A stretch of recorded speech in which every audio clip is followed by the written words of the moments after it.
Oops. Hello. Wow. Mm-mm-mm-mm. Actually streaming. Yeah, I was sick of work. It was too much. I think it was okay for now. We could do more, but I'm uncertain about a few things. I'm gonna have to get another opinion, so I have to wait. And it's just wait.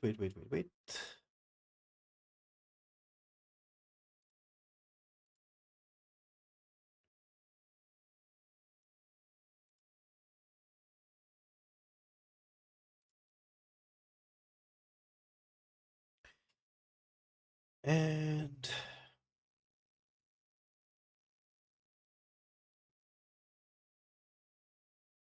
I don't know.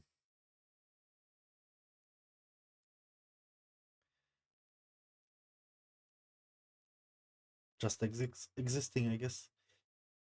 It's it's quite hard though, just doing that.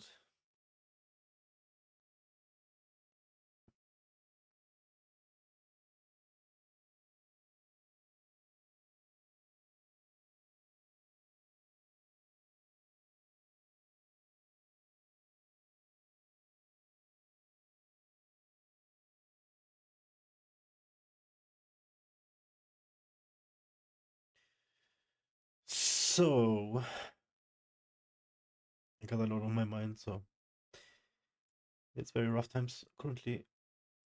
Nothing is for certain. Everything can change. I'm going down a path that I had never seen ever before, think about, or anything.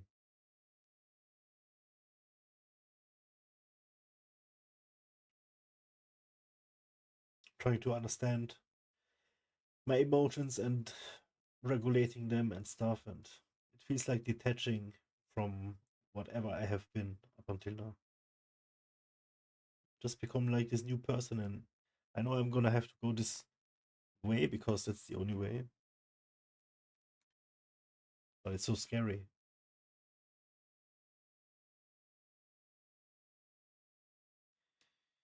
Yeah, you're allowed to feel still, which is the most important thing, because I think many forget that aspect. It's like a become a ideology, like a cult ideology of going to therapy, and it's like veganism.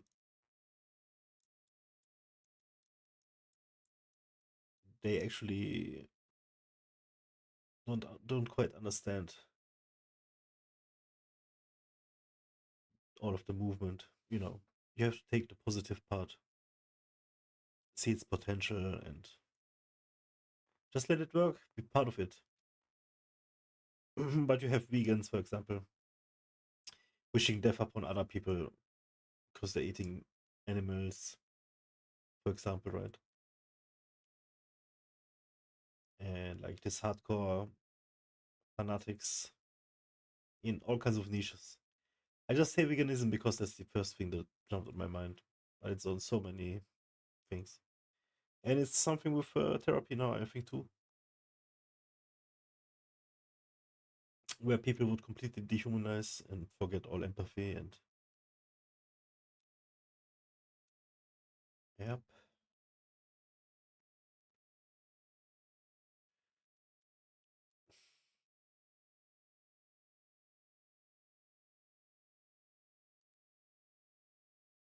So it's the most important thing to still keep feeling, and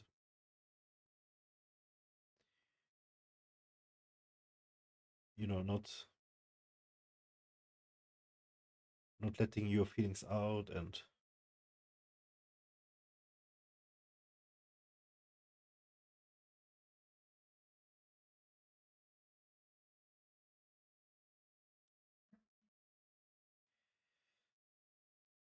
it is only about like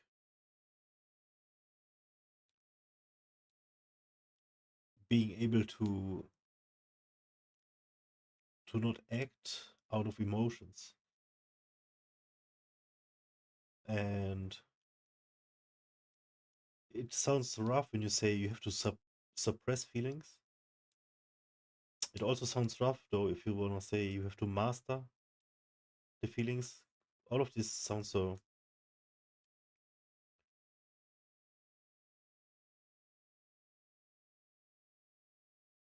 I don't know.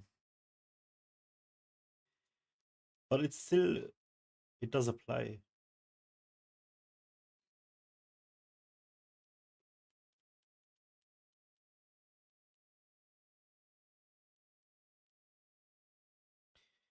And still,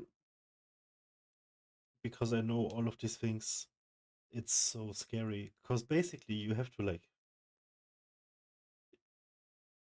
you say goodbye to your old life. Because that's where all the other people are in and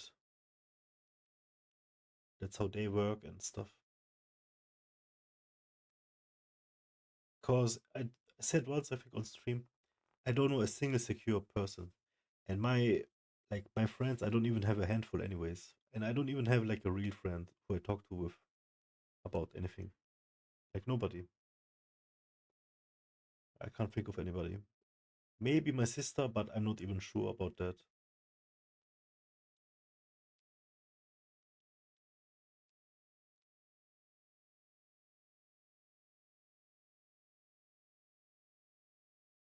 Some things you just keep for yourself. Guess that's fine too.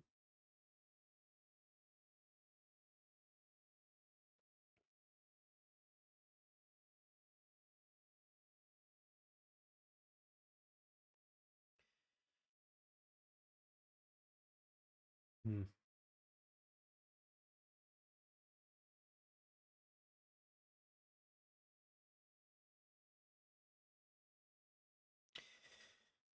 I should make a video about this. How far I come now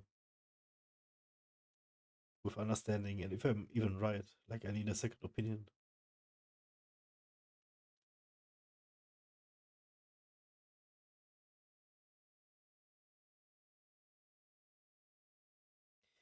Because what makes me me is my triggers to certain stuff. Oh, was geht, Debo?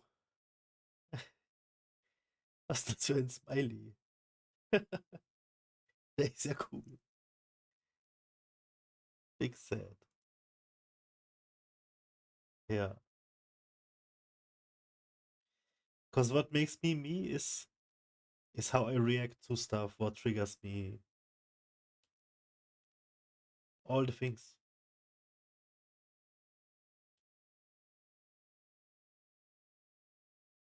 You know? Basically it's overreacting to these things.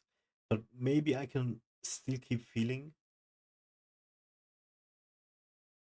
whatever it is that I'm feeling when I smell something or see something or taste something. Whatever it is.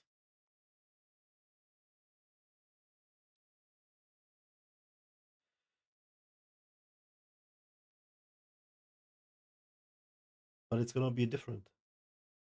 Because I know it's different.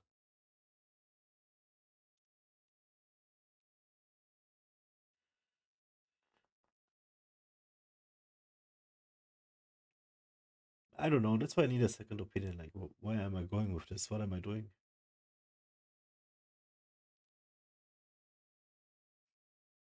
It's too much.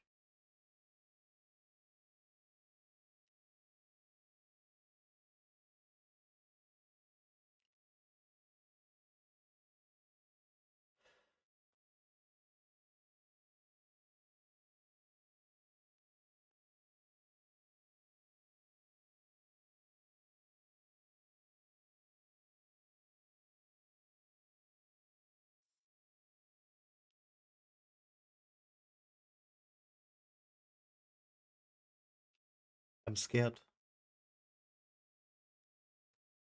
I'm just scared.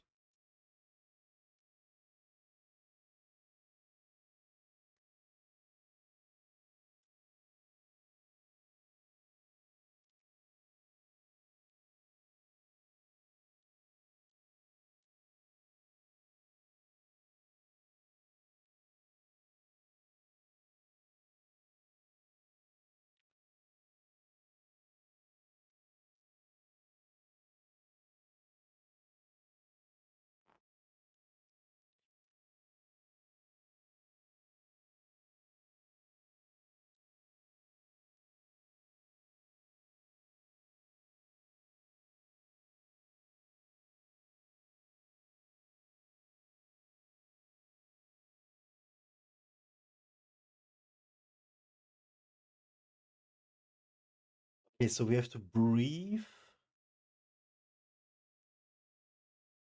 and long out.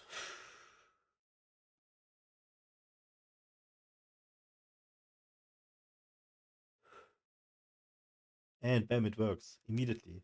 Bam, I'm back. Immediately it worked. First, I had to gather my mental, and then I had to apply the breathing technique because I was lost in the spiral. Wow, that was crazy, dude. Vor was habe ich Angst? Vor allem. Alles, was gerade passiert. Alles einfach.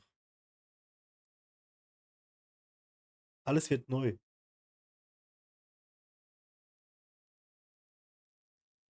Alles ist neu.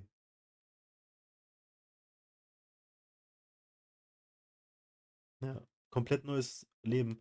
Ich muss symbolisch nur noch umziehen. Ja, verstehst du? Aber alles ist allein von der Perspektive.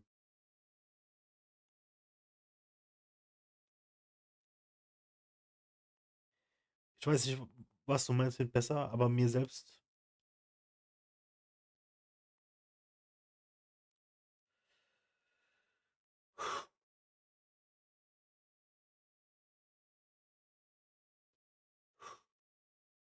And bam, I'm out. Wow. Again, dude.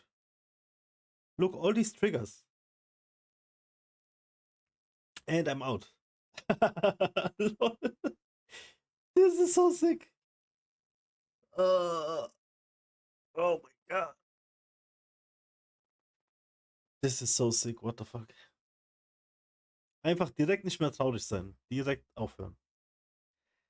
Und dann reden wir wieder und nach 2 Minuten werde ich wieder getriggert. Und dann muss ich wieder mich erinnern. You have to just keep remembering what you learned. And you just stop being sad just like that. Bam. And I have to do this more and more and more and more. And it's like a mental gymnastic. And that way I'm gonna get more like a robot. No, but seriously, like, you dehumanize, in my opinion. You become more of a robot. You become apathic. You become, well, let's keep all that I say right now to the individual itself, to the inner, whatever it is. Nothing from outside. No other people and stuff.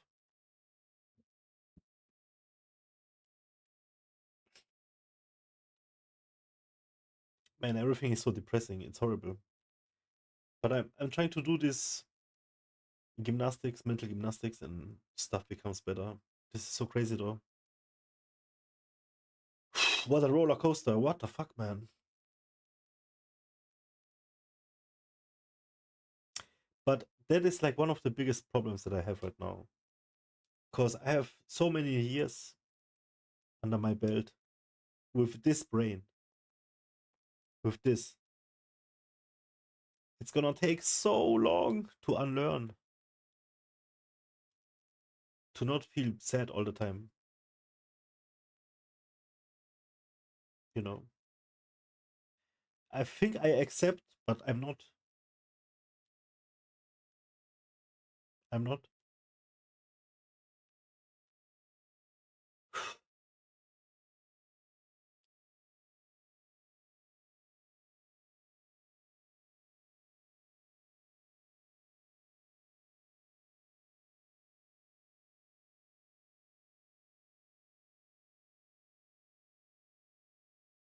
Yeah, we just have to learn. And then we look at it from a different perspective. Because I am cursed.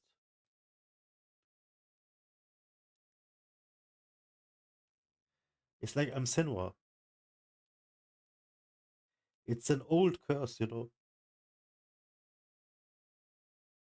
It's gonna take a while. And I know it's a curse. I know it is bad for me. Because I can see it in other people. How it destroys them. For no reason. But I am wired like this because it's been so long, you know. It's like my whole life. I thought what I thought was that I know how everything works and this is how everything has to be, and I would always project into other people that they understand me. But you can never do that. Never.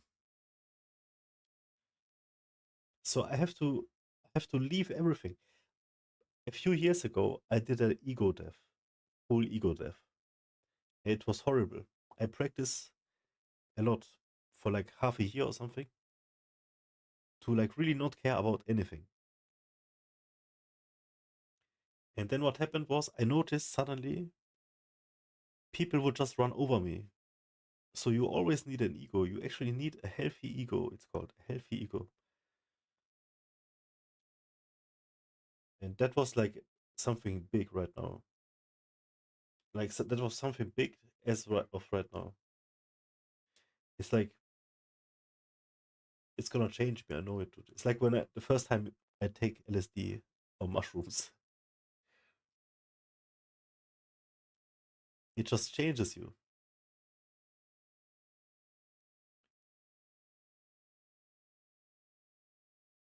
But yeah, that is scary, man. It's just scary.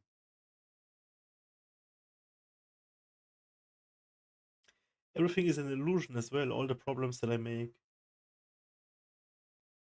but still there is some baseline, and the baseline is gonna be whatever I have to do to be able to provide for myself and have a roof,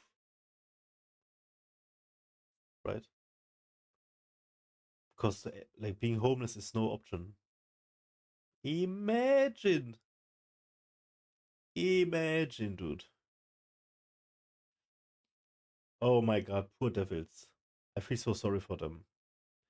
That is another thing that I can write a book about is how drug users, any drugs, are like demonized and stigmatized, or they are bad because they use drugs. It is such a propaganda from many years ago, and it was such a toxic propaganda, like a finger pointing bad. This is bad. You tell your children, look, Timmy, this is bad. It ingrained in the whole generation in their mind. So now people hate drug users. But drug users are the ones that need the most help. There is people that use drugs for fun. Sure, you can decide which one of them is who and what. But some are only using them to escape. And you're gonna see who that is as well.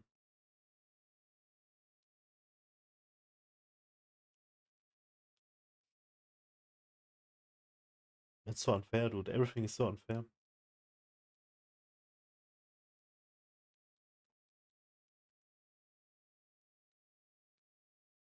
They don't even know it. Poor souls, dude. Yeah,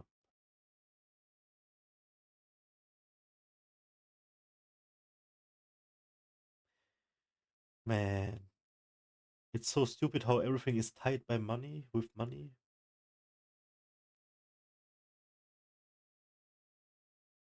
Whatever you want to do, you have to think about like, fuck, how am I gonna get money for this or that?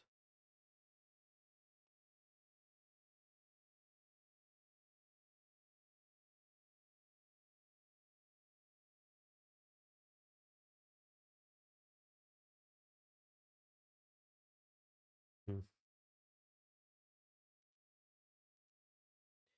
Man, in the morning it's so hard to wake up. I have to like relearn everything I do during the day. I just can't wake up. But I can't stay in bed either. I'm just a zombie in the morning. But it's very depressing. It's so bad. And today was just horrible. So busy and everything. Oh my god.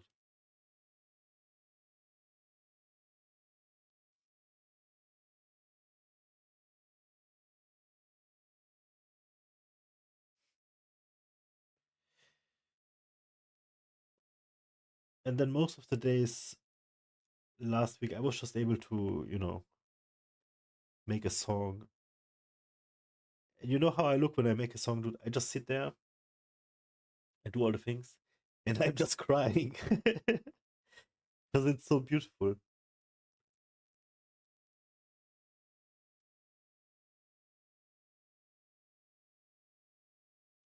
So many songs I can't never hear again, dude. Honestly.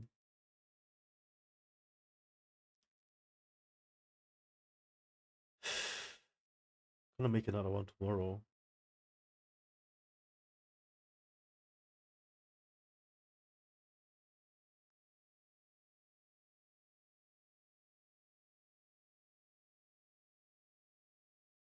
You know what I wanna do now? I wanna play Senua, but we're gonna play too much, dude.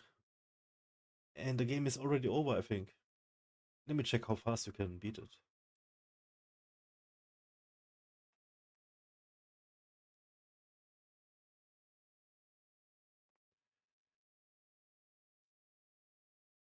Like 8 hours.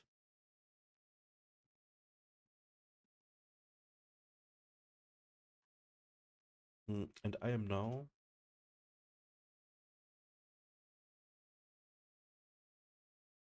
Oh, sick.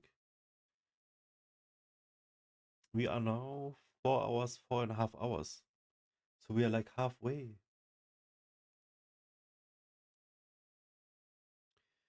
So we can play it either next weekend, but I want to play Scorn.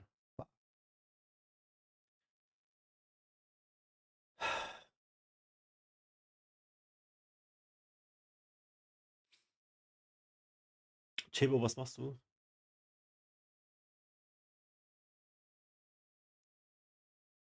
Hast du gesehen, Senua?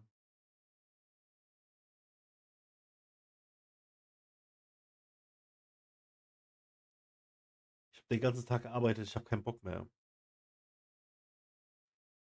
Ja.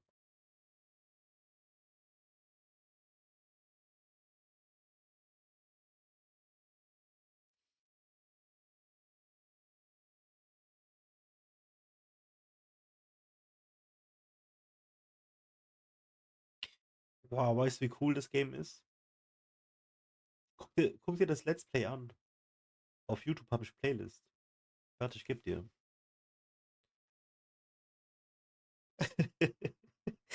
Ohne Scheiß, du musst das Game sehen. Aber hier siehst du halt auch meine Fresse dazu.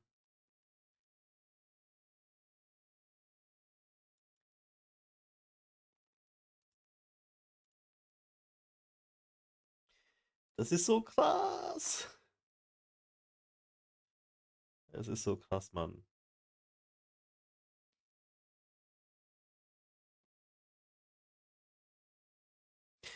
You know what I think my problem is for the last 2 weeks? I'm using these nerve medication and it knocks me out so hard. It's like I don't think I'm dreaming. It's like a drug, Like a drug. So whatever I learn during the day, I don't save overnight because I'm so knocked out. So kind of fucked. If I stop taking them, I get the pain in my neck. Imagine, dude. I have to choose.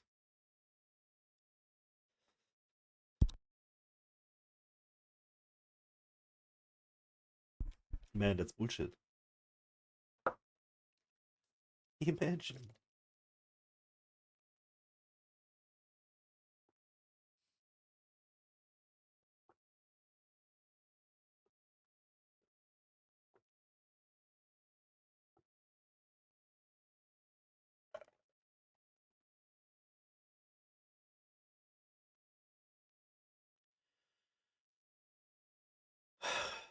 Dude.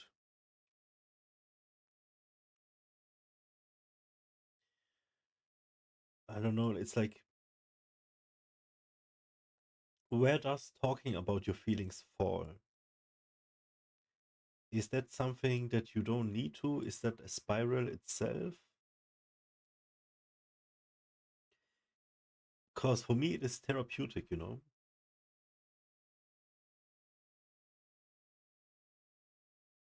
Ja, voll. Dem geht's voll gut.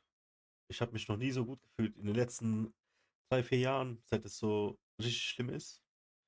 Ja, ich glaube, dann hat es angefangen, ja. So 3, 4 Jahre habe ich das mitgemacht, ne? Und jetzt auf den Schlag, Alter, ohne Scheiß. Einfach wie ein neues Leben. Voll krass ist das.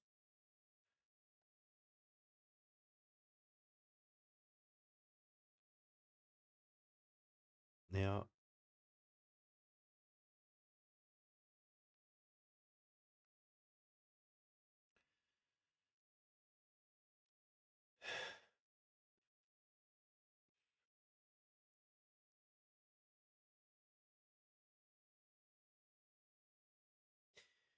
I feel like talking about that kind of stuff is like actually quite good because if you can get feedback on anything of that kind, it's actually really beneficial for just self healing and like maybe self reinforcement or just another opinion or something like that. So that is for sure a bonus. But even just for yourself, if you're talking to yourself, it sounds different, you know, when you say it out loud.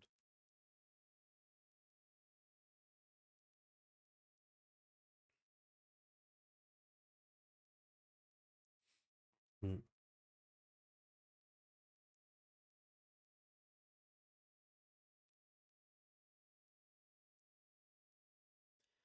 Heute war voll schlimm, Debo. Richtig schlimm.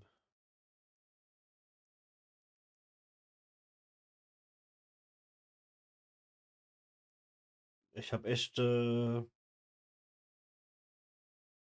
keine Ahnung, so 20 Panic Attacks auf einmal gekriegt oder so. Ich habe die alle dann besiegt, aber das hat mich voll auseinandergenommen. Und dann der letzte, der ging ein bisschen länger. Und das hat ein bisschen mehr gedauert. Und halt immer dazwischen Arbeit, so voll krass. Richtig schlechter Tag.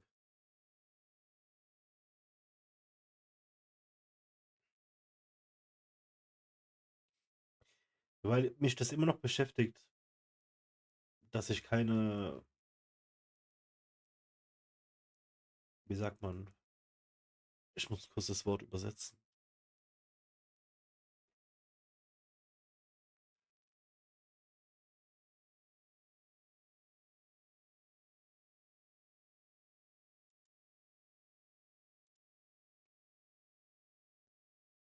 Sag auf Englisch, ich habe kein Closure gekriegt. Closure.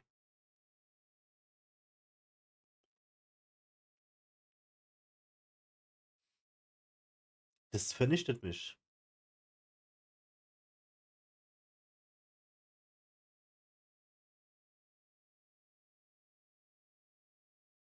Das beschäftigt mich viel zu arg. Weil ich mir alles Mögliche reininterpretiere, weißt du? Außer eine gescheite Antwort.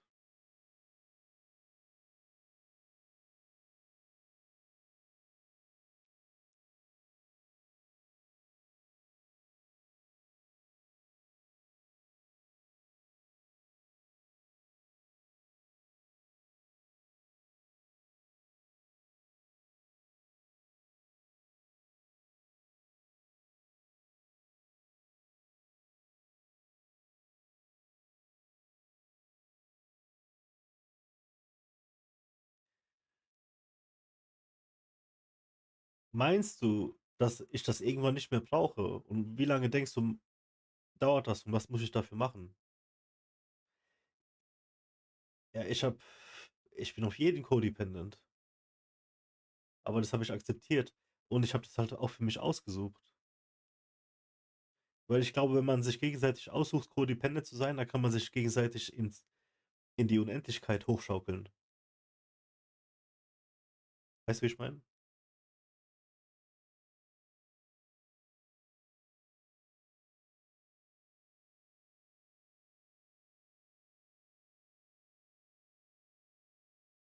Ja, ist nicht alles schlecht. So denke ich halt.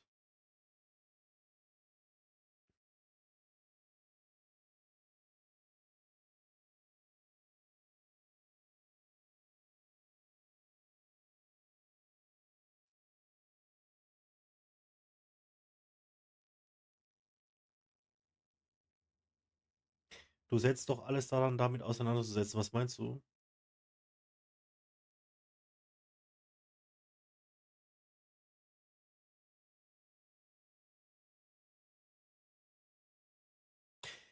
Ja, das sowieso. Das sowieso. Das ist ja,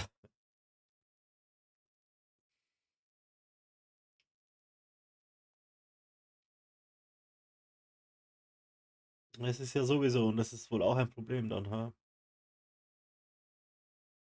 Vielleicht denkt irgendeine Version von mir denkt wohl, also sie kommt einfach wieder in meinen Stream oder so, weißt du?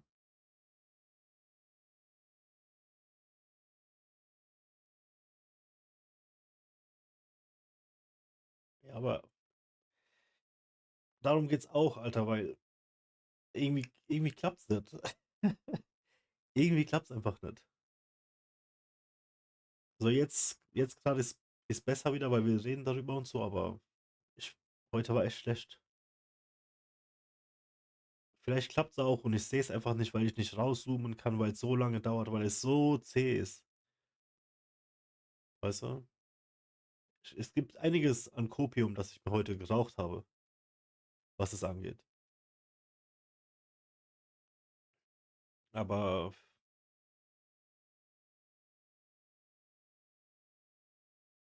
ja, Mann, das meine ich halt mit, ich habe Angst, weil das ist einfach alles krass.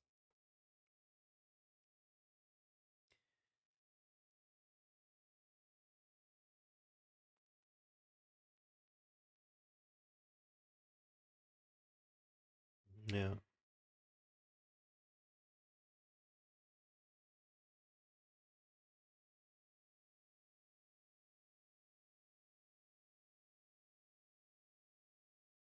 Hm.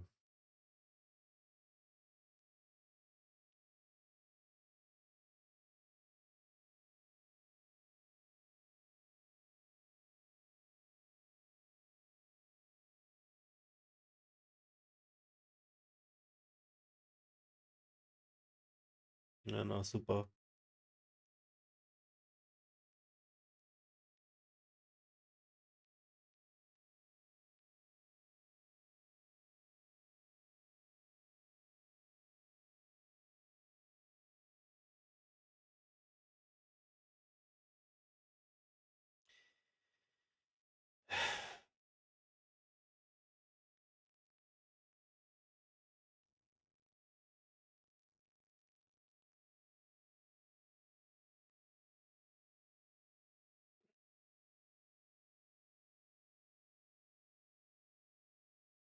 Scheiße, Mann, ich will dich gar nicht triggern, Alter, ohne Scheiß.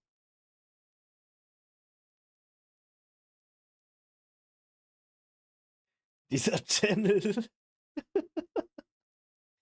dieser Channel musste ich doch nur triggern.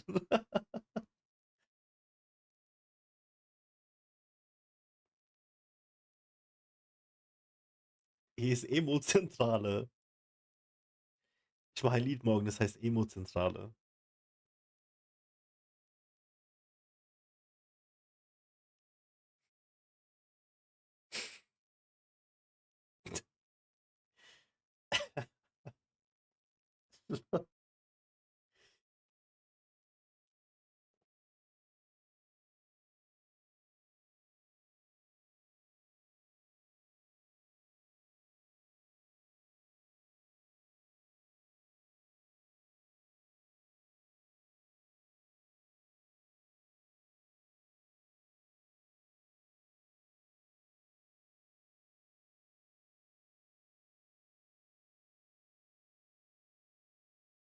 Guck, ich kann halt atmen und mir Sachen einreden und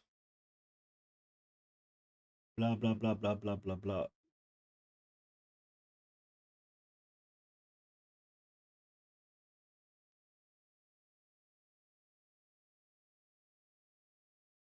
Aber ich habe keinen Peil vom Leben. Ich weiß nicht, wo ich hingehe. Ich weiß nicht, was ich mache. Weißt du, ich weiß nur,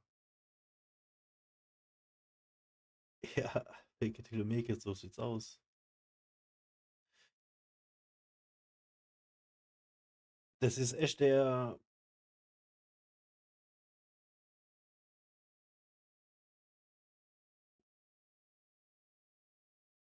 also das habe ich aus all den Mental Health Videos, habe ich das als Kernaussage entnommen, ne? Fake it till you make it. Ich verstehe auch, wenn die sagen, don't be sad, just be happy instead. Ich verstehe das jetzt, weil es auch so ist. Einfach faken.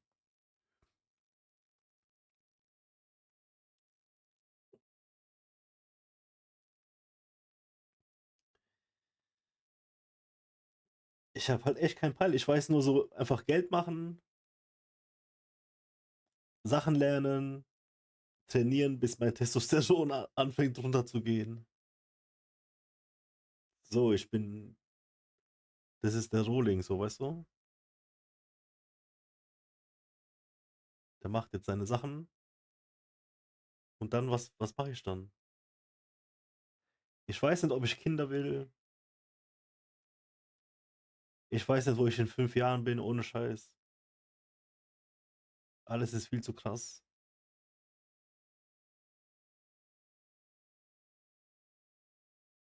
Ich habe einfach von gar nichts ein Peil. Das macht mir Angst.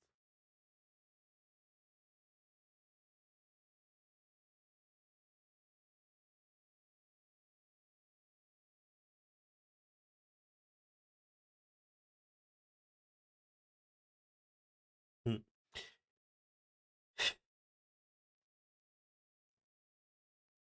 Hm. Ja, I don't know, I don't know.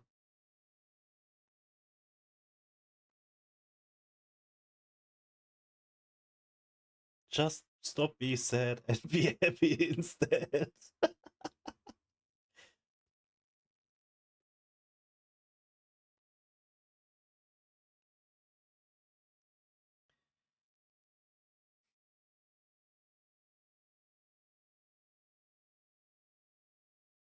Ja, aber guck mal, von mir aus, so wie ich,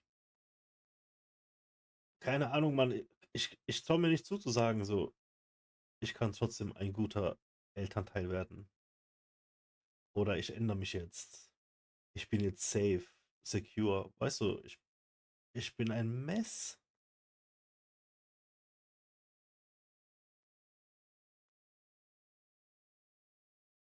Verstehst du? Man ändert sich nicht.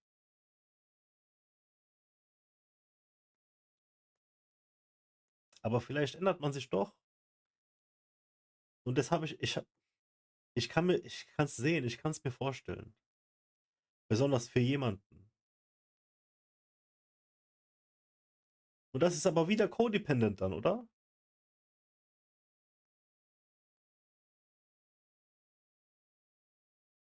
Doch, das fällt unter codependent auf jeden. Zumindest opferst du dann für jemand anders halt.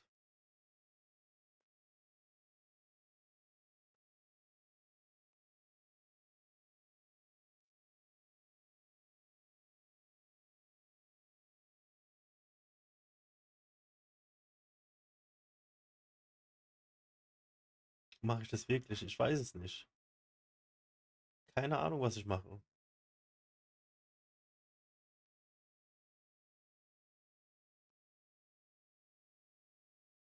Ich habe echt keinen Peil. Das interessiert mich am meisten. Und ich will das auch und das, was da mitgeteilt wird, will ich auch so gut es geht verstehen und anwenden. Aber mache ich das für jemanden? Für mich? Ich weiß es nicht.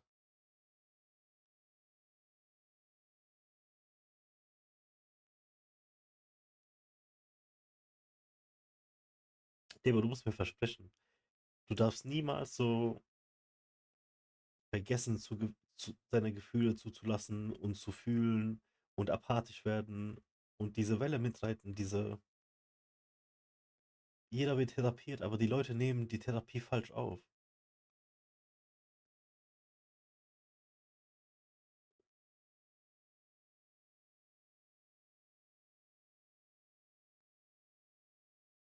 Weißt du, wenn ich mir so vorstelle, einfach zum Beispiel, was der Olli gemacht hat, Alter. Wer macht sowas? Wer macht sowas? Nur Leute, wie ich sie dir eben beschrieben habe. Sag mal, ob ich recht habe oder bin ich hier gerade. Was babbel ich hier, Alter? Sag mal bitte, habe ich recht oder nicht?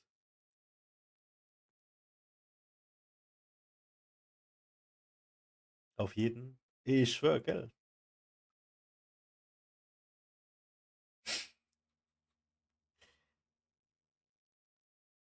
Ah, see, what the fuck?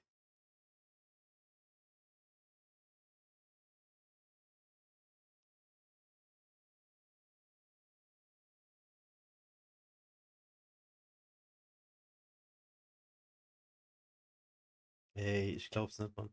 Ich hatte nie mit dem Streit oder irgendwas. Ich habe aber lange nicht mehr mit ihm geschrieben und dann vor 3 Monaten mal wieder, aber nur so ein bisschen wisch. Und dann macht er sowas, Alter. What the fuck?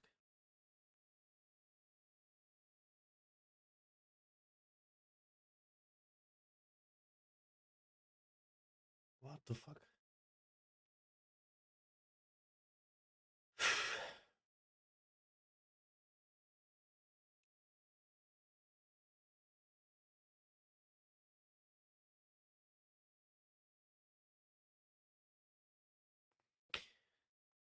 Mann, oh Mann.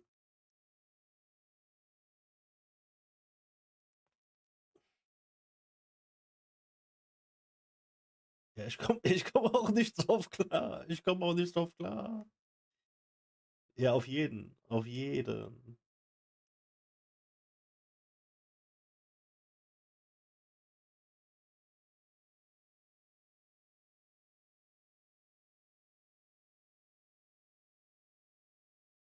Was machst du jetzt? Arbeitest du noch oder gucken wir was?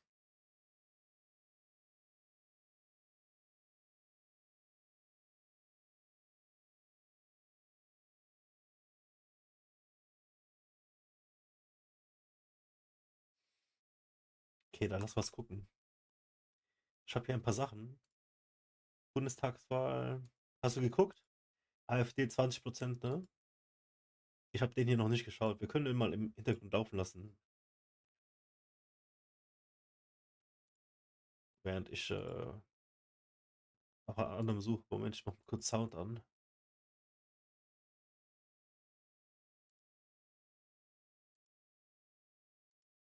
Ups.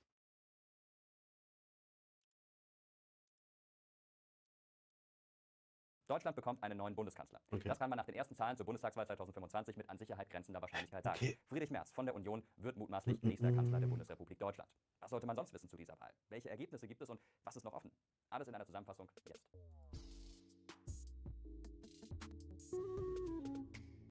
Zunächst mal wie so oft an dieser Stelle eine ganz wichtige Info vorab. Dieses Video hier nehme ich am späteren Sonntagabend auf. Es liegt noch kein finales Wahlergebnis vor, sondern erst Hier, das will ich Diese sehen. Hochrechnungen sind schon sehr konkret, aber eben noch nicht final. Es kann sich noch etwas tun. Diese Entwicklungen kann ich dann hier in diesem Video nicht abbilden, aber ihr findet in den Kommentaren und auch in der Infobox einen Live-Vlog verlinkt, über den ihr auf dem Laufenden gehalten werdet, auch über den Sonntagabend hinaus. Und wir starten mit der Frage, die euch sicher alle am meisten interessiert, nämlich, wie ging die Wahl aus? Wie gesagt, es gibt noch kein finales Ergebnis, aber das hier sind die aktuellsten Zahlen aus der Hochrechnung, und zwar die Hochrechnung des So, wann ist denn Bei der das? Forschungsgruppe Wahlen kommt die SPD auf ihr schlechtestes Ergebnis seit Bestehen der Vor Bundesrepublik Deutschland. 24 Mit der aktuellen Stunden. Hochrechnung 16,5%. Zugelegt hat die Union im Vergleich zur letzten Bundestagswahl 28,5% bekommen CDU und CSU. Leichte Verluste für die Grüne, aktuell 11,9%. Die FDP. Krass, Alter. Das nächste ist halt nach AfD ist dann halt CDSU. CDU, CSU. Aber eigentlich wollten alle AfD. Aber guck mal, wie viele Christen. Bei What the fuck? 4,5% und damit nicht im FDP ist Bundestag raus. Wow. Starke Gewinne für die AfD im Vergleich zur letzten Bundestagswahl, jetzt bei 20,5% und auch stark die Linke mit 8,7%, auch das starke Gewinne im Vergleich zur letzten Bundestagswahl. Und mit drin, zumindest aktuell, ist das Bündnis Sarah Wagenknecht, das BSW mit 5%. Wer Wie ist gesagt, das? das sind noch keine finalen Zahlen. Und das ist gerade Die bei der FDP und Piraten. beim BSW entscheidend, denn beide Parteien lagen in den Hochrechnungen der vergangenen Stunden mal oberhalb der 5%-Hürde und mal Keine unterhalb Ahnung. der 5%-Hürde. Mal lag auch die eine Partei oben, mal die andere Partei unten. Das kommt drauf an, welche Hochrechnung man sich da angeschaut hat. ARD und Aber die ARD mixen doch, ne? Da wird sich in der kommenden Zeit noch etwas tun. Endgültig wissen wir es erst, wenn das 30% plus X, das hat man nicht möglich. Möglich wäre Sag das doch noch. Hier, guck mal.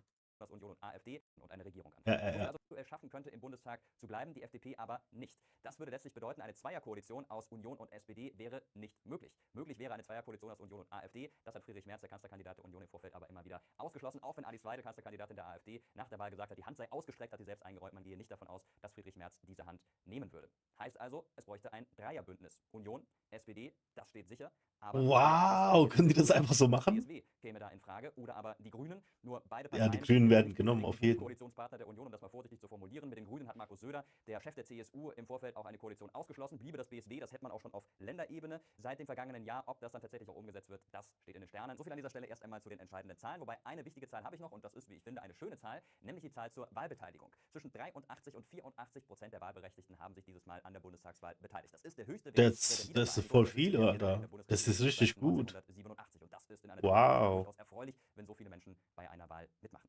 Nur 17% Missing in Action, das ist absolut geil. Bringt diese Wahl mit sich? Ich würde sagen, es sind vor allem 3 Dinge, die man hier nennen kann. Das erste betrifft den Wahlkampf. Jetzt im Wahlkampf. AfD gewinnt nächstes Mal dann, ne? Zusätzliche Wählergruppen anzusprechen und von sich zu überzeugen. Ich glaube, hängt das tatsächlich an den Themen geblieben. Und ganz besonders ist es jetzt die Linke, und das ist natürlich schon bei der Wahl. Er würde nicht Teil, Beispiel auch von der AfD. Na gut.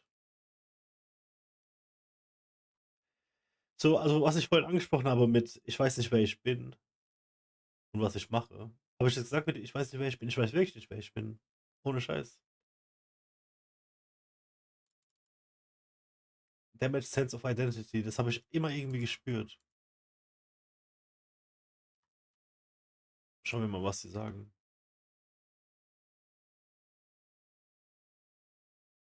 Abspaltung der Linken.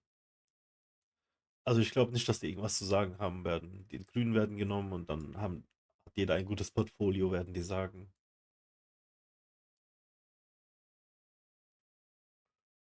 Sowas um den Dreh.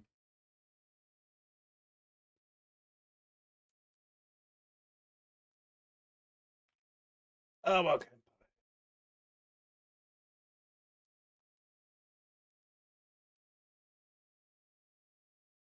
Ich darf eh nicht wählen, von daher hat mich das nie interessiert.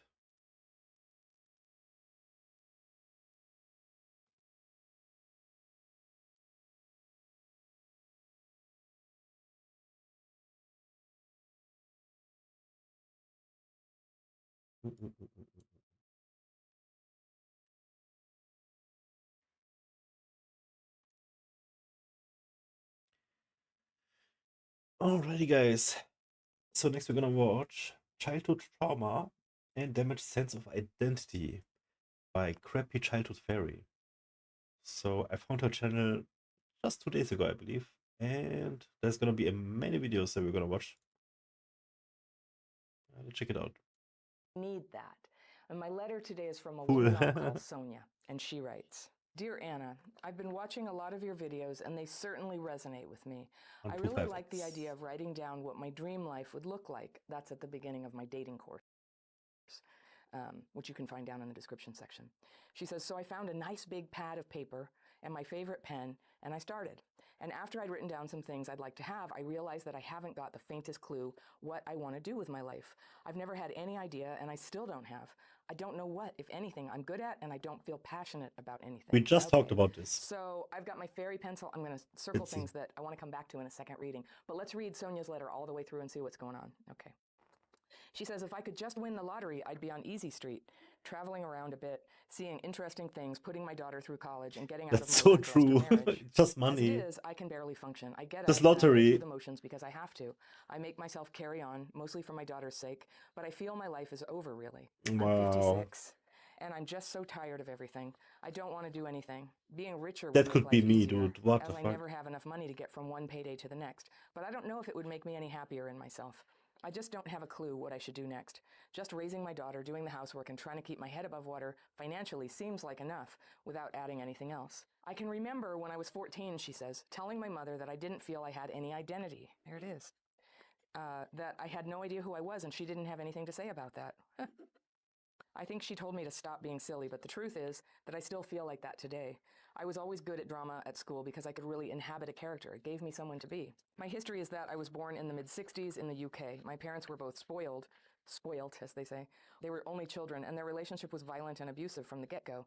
They had been only married for a year when I was born, and they were not ready for me. They both worked, so they left me to be looked after by a neighbor who lived in the same building until I was 6 months old.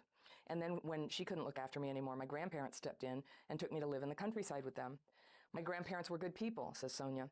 They loved me and I loved them, and I think they tried to do the right thing, but when they took me back to live with my parents a year later, it was very traumatic.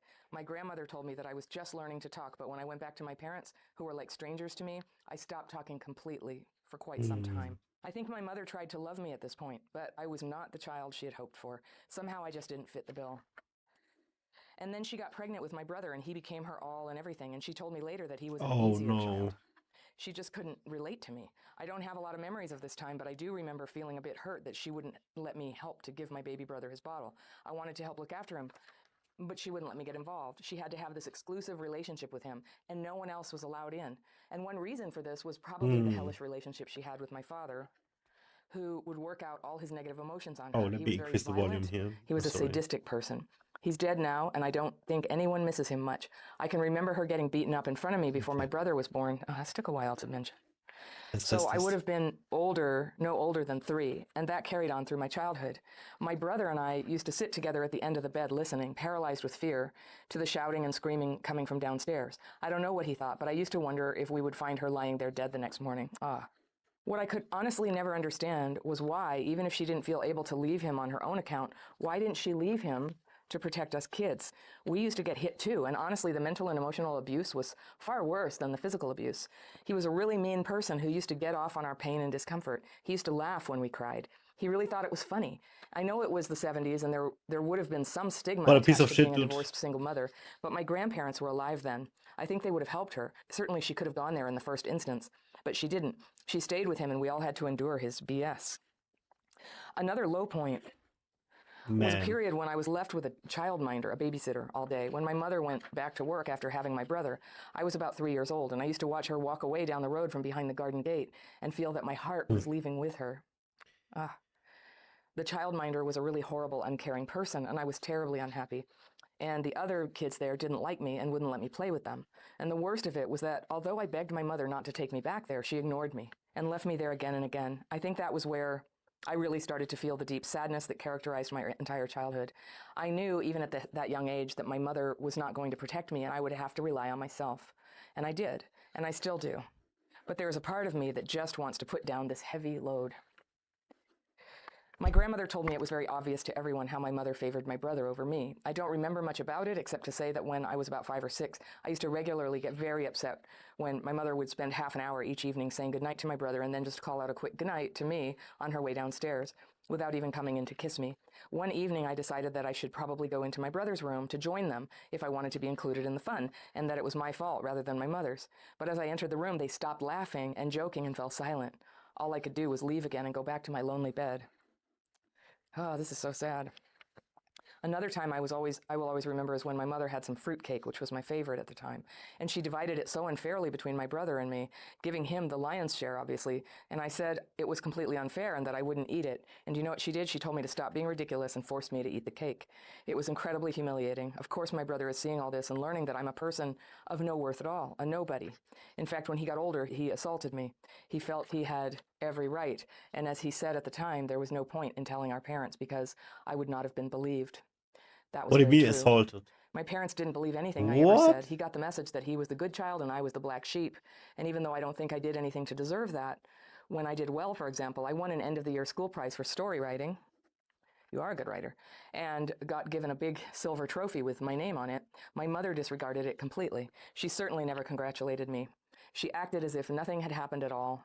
In fact, all my life, I've wondered just what I would have to do to get her attention. I used to wonder if I murdered someone, she would notice me then. And I think that although my father's abuse was more obvious, it was the subtle, undermining quality of my mother's abuse that had the more lasting effect on me. My father, you could just write off as a nutter, but my mother was very charming and delightful in company.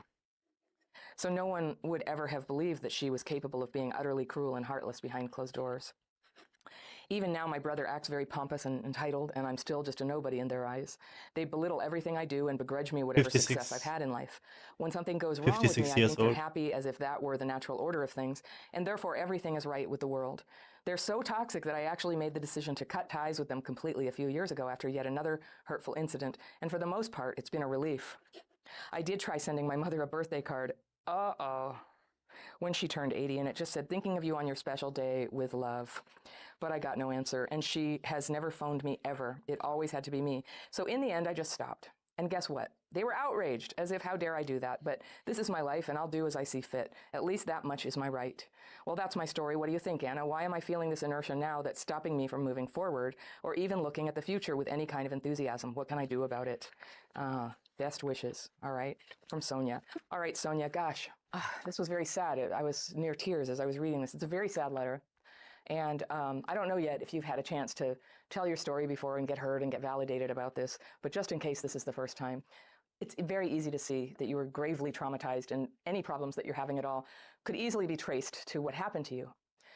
However, that doesn't help us, does it? What caused it is in the past, and it was with another person who you don't want contact with anyway.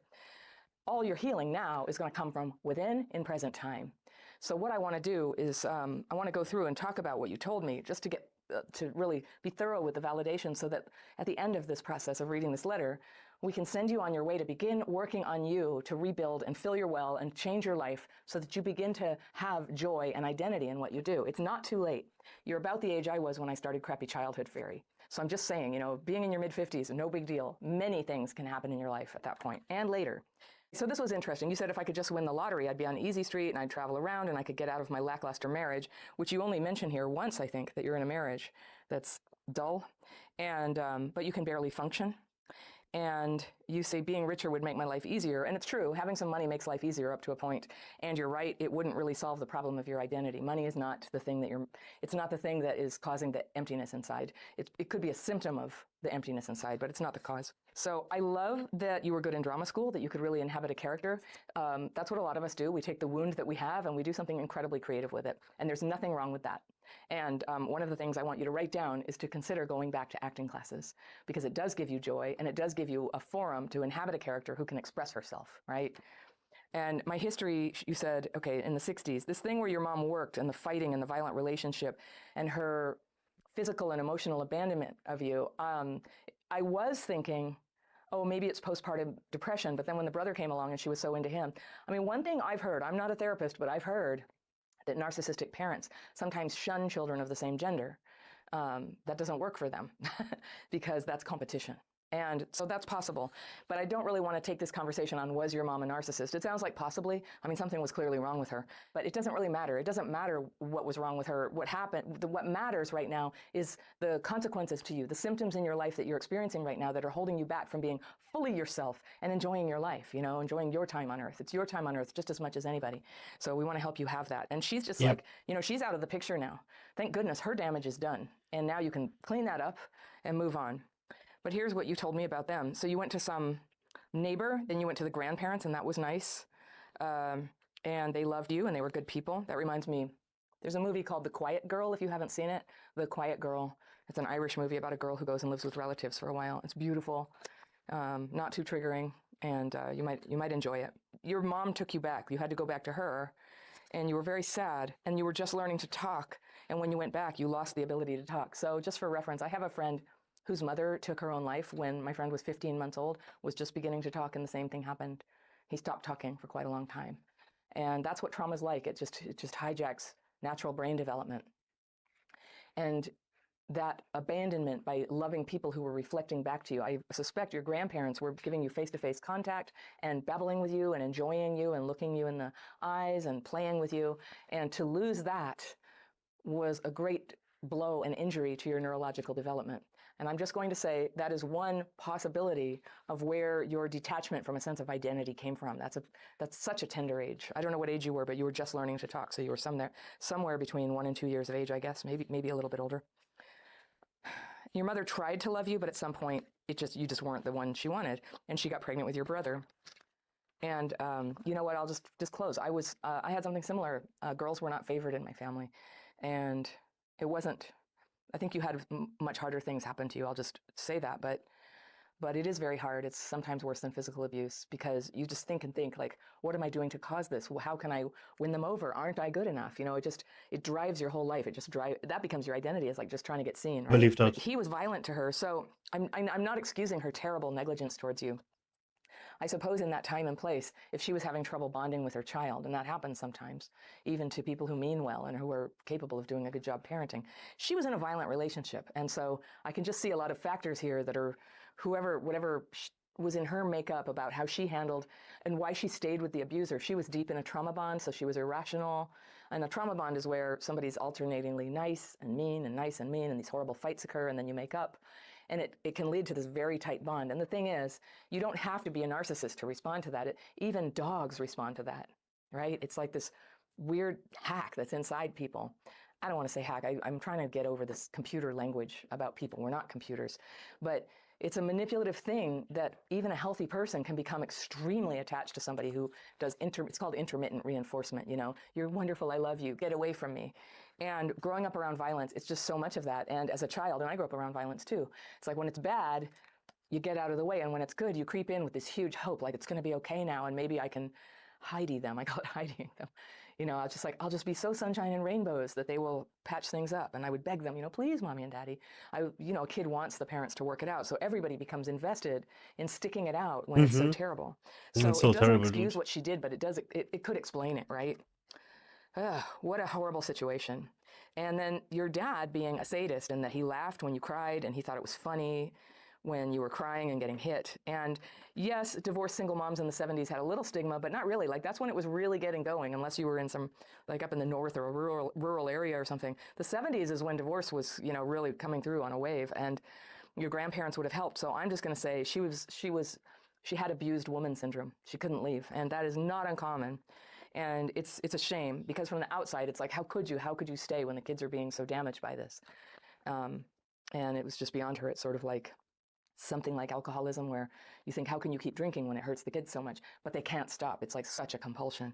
And so I don't know if that helps you or anything, but it does explain the strange lying and fake, shallow, you know, that thing where you walked into the room to go, maybe it's me and I can just join in on the story, and they just looked at you in silence. I don't know why that hit me the hardest. As if, like, what are you doing here? As if you weren't even real, like you weren't a real child. That'll do it. That'll do it, Sonia. If you're having trouble knowing who you are now, like you have ample reasons how this could have happened to you. But you are a real person. These are injuries, but you actually are a full and real person. So take heart.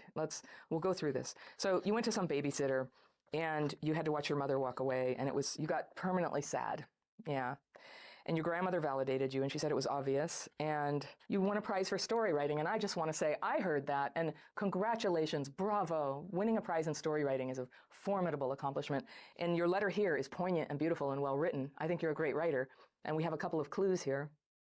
You like acting and you like writing. You're very talented as a writer. I haven't seen you act, but you said it went very well for you. So acting and writing, I mean, those are really fun things to get involved with. The Crappy Childhood Fairy blog, you know, fundamentally, I'm a writer. I started with a blog. I made a video to show things. I prep these videos. I write my intros. I'm writing a book. You know, I'm a writer too, and I always was as a kid.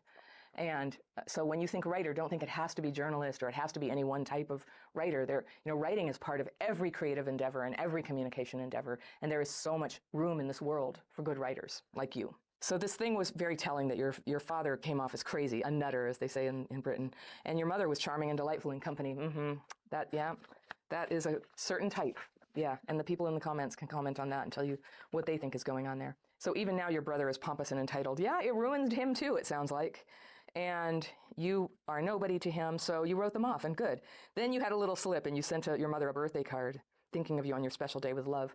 And I'm all for keeping the door open to having a relationship with people you cut off. But in this case, the way you write it and how bad it was, it feels to me like a little relapse where the hope came back that maybe if you were kind enough, she would see how good you are and she would go, oh, what have I done to you? What have I done to you, Sonia? Oh, after You were 80 always such a years. good girl and so talented and you didn't do anything wrong and I'm so sorry.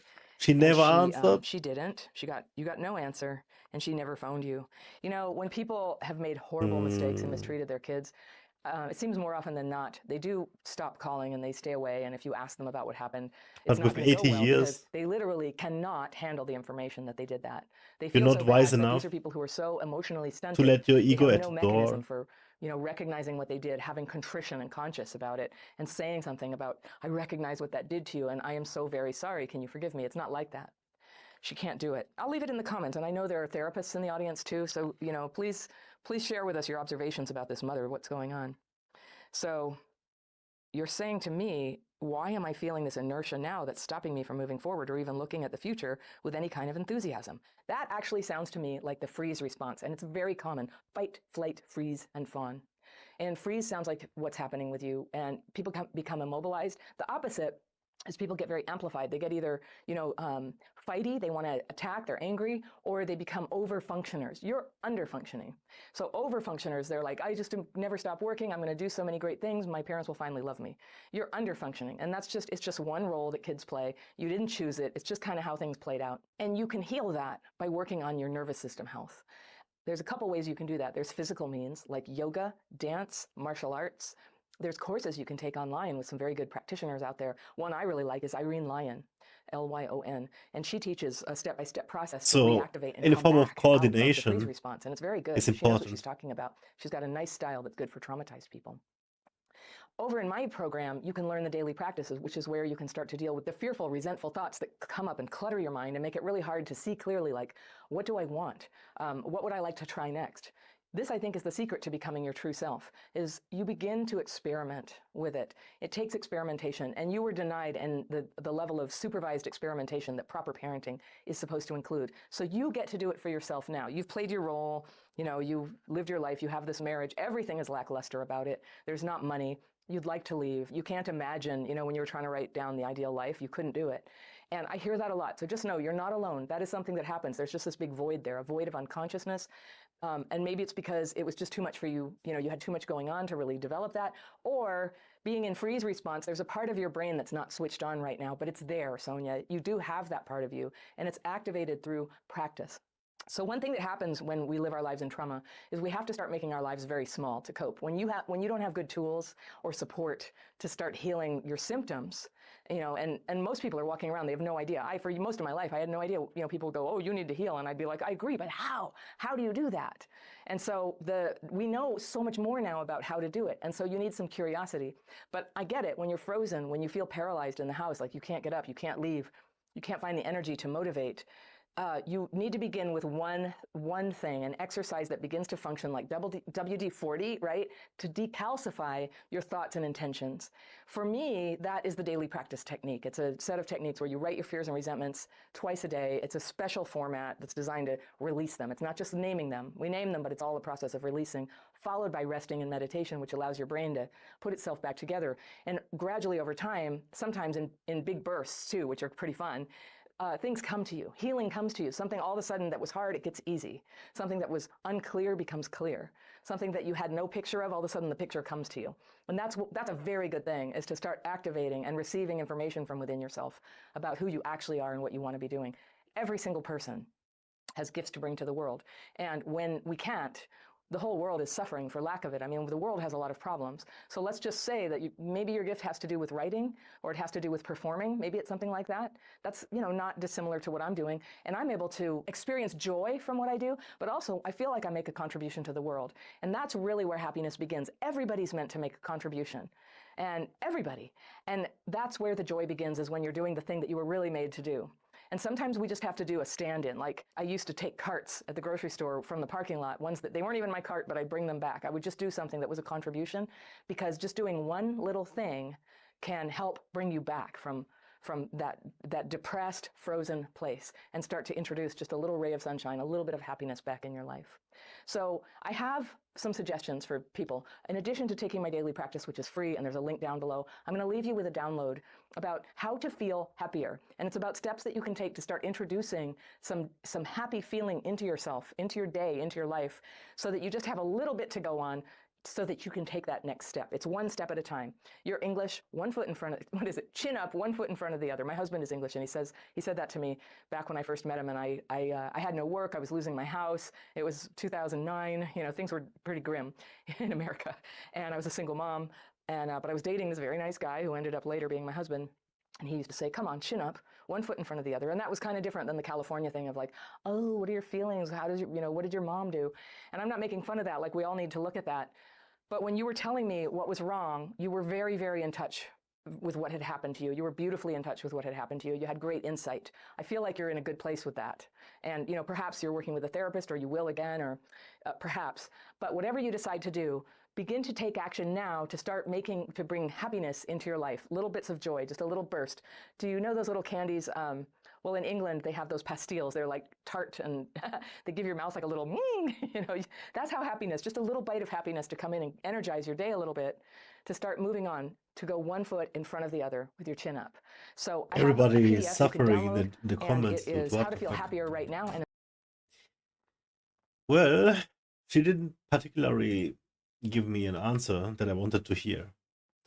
She did more often like an analysis of The Story at Hand by Sonia, which was a rough story. And even though there were many parallels in her story and mine, there was no answers given particularly, as I said, sadly.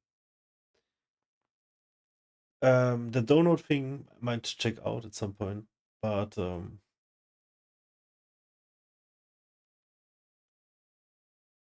what we got out of this video was she told her to go back to writing and acting, I think. So basically just being creative. Put that energy there, and that's my music for now, I guess.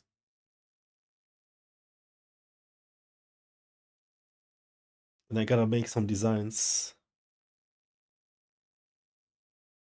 So maybe we can do music and designs and deal with this shit even faster.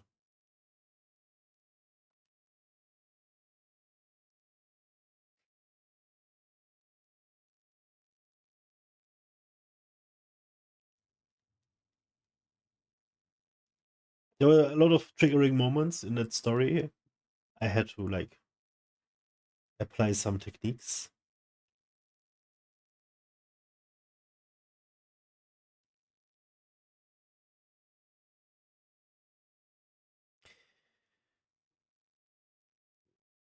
And I wonder how to deal with frustration and anger and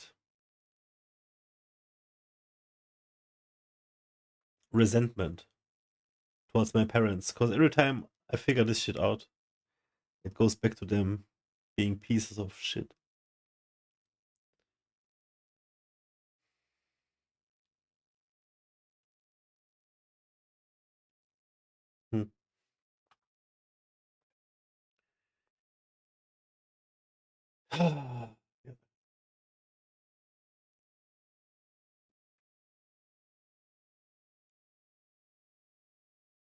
Because look how many comments suffering in the channel, in the comments here, and everybody is mentioning their mother this, their parents that. What was this generation, man? 60s, 70s?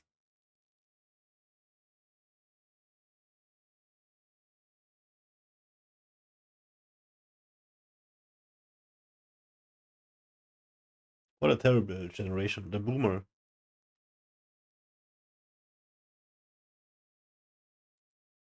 If you're born today, you have like the craziest life. You're born into AI and mental health being a thing. Holy shit. Wow. internet in your thumbnail, in your glasses. Dude, I'm so jelly.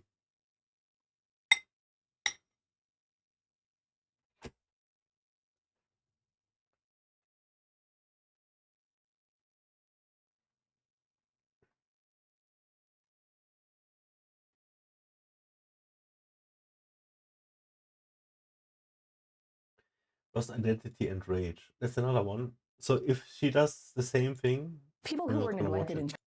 She's just gonna read the traumatization thing. of what it's like when a mother has borderline personality. No, this is a different. Okay. Is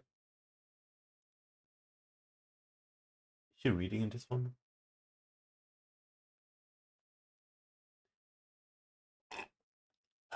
Over the next minute here. And I will say that Mercy had a lot of this. She says, I stopped my older sister from doing it on the way to school when I was 13.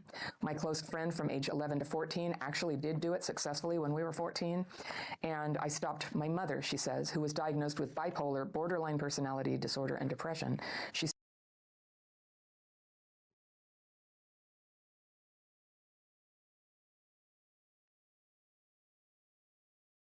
We have another long one.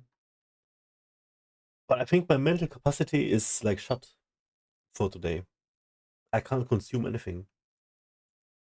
Should we play Senua for a little bit?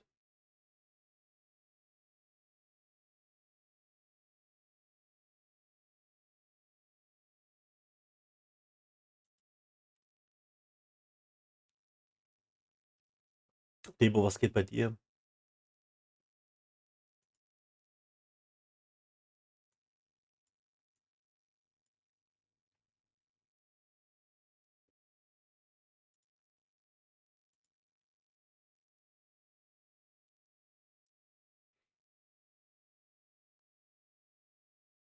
We will play some Senua.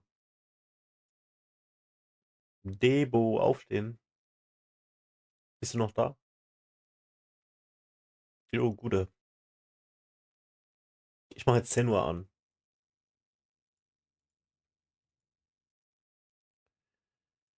Bist du ready?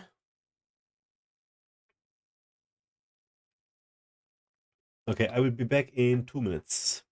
We're gonna listen to a song.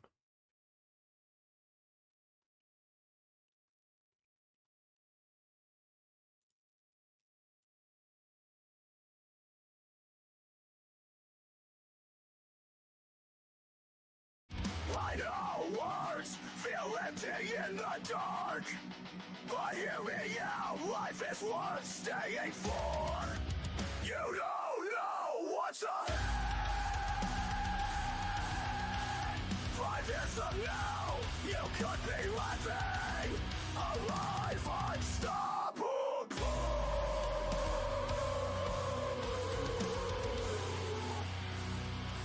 The universe would feel your absence, even if you think no one would care.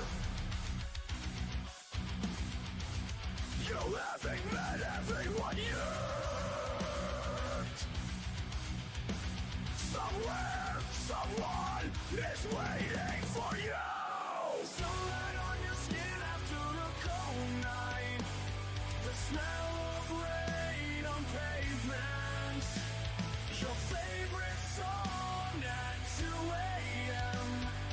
Life is made of these moments. Depression lies. It says this pain will never end, but the face stays the same.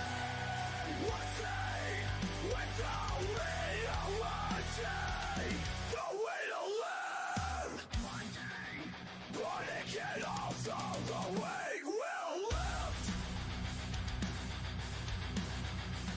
The body can trap you, but it can also heal.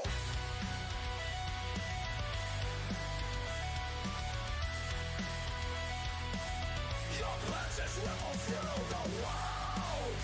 A kind word, an helping hand. It matters. Someone will only survive because you exist.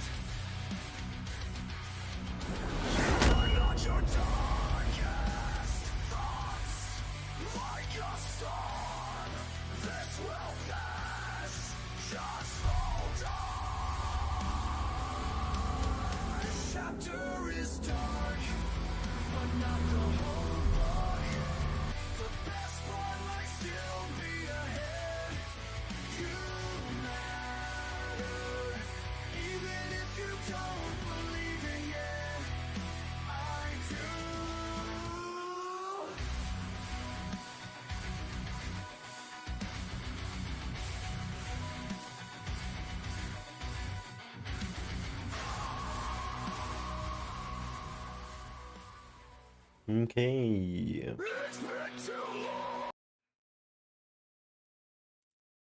Monka Giga. Wow, wow, wee, wow.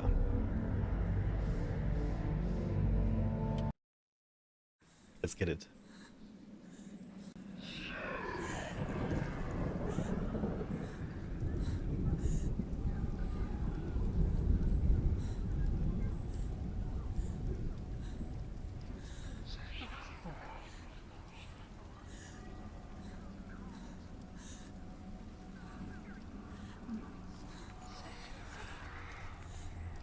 Hope the game sound is good enough.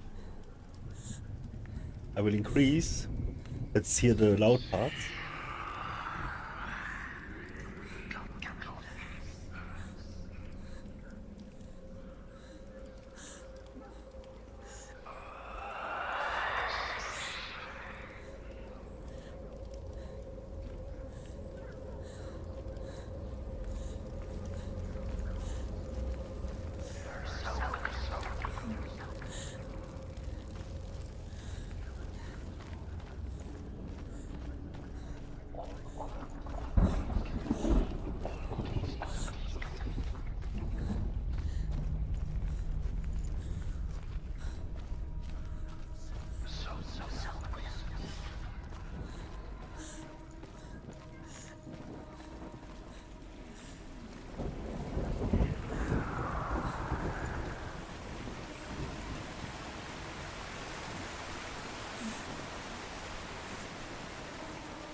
Oops.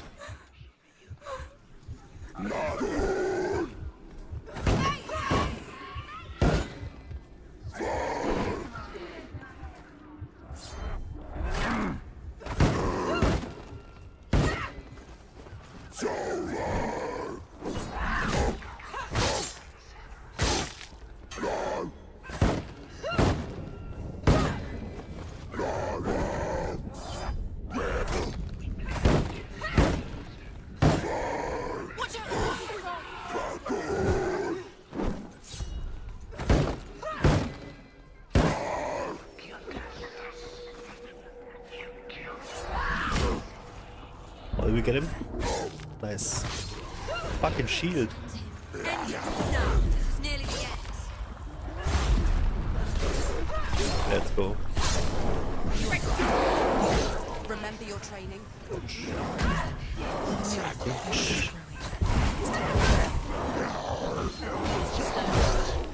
What the?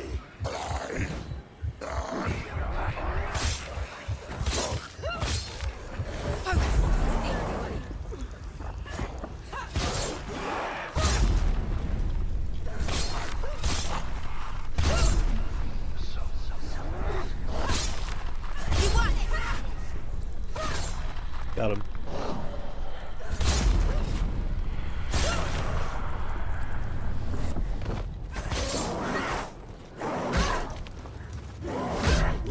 Winning.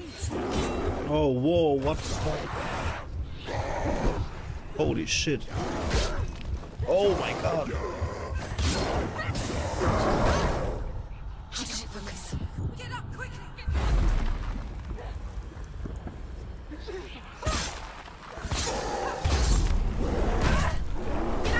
Ooh. Bro, what the fuck? Do it. You're close. Oh my god, 1 HP.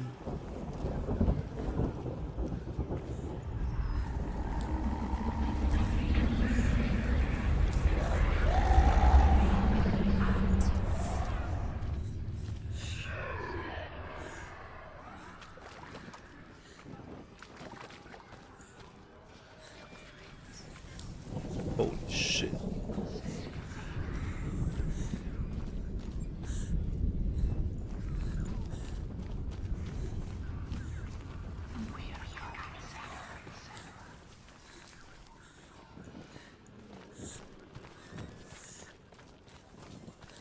Okay.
I don't see it.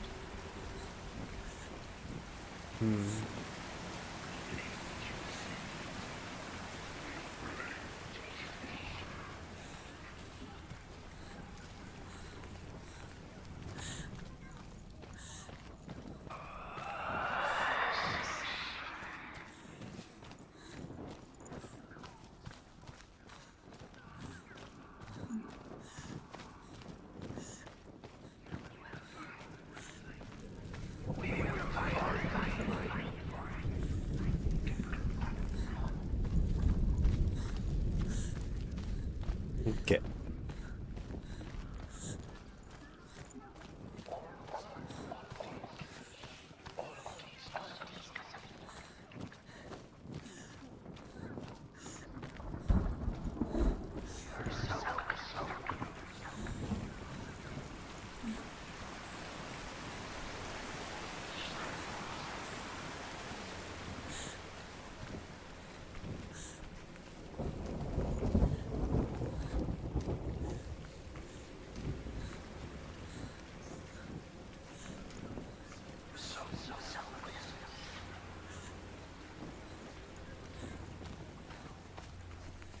Wait, did I mess this up?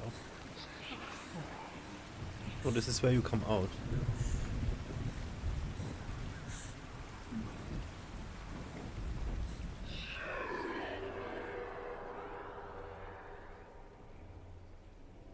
I don't see it.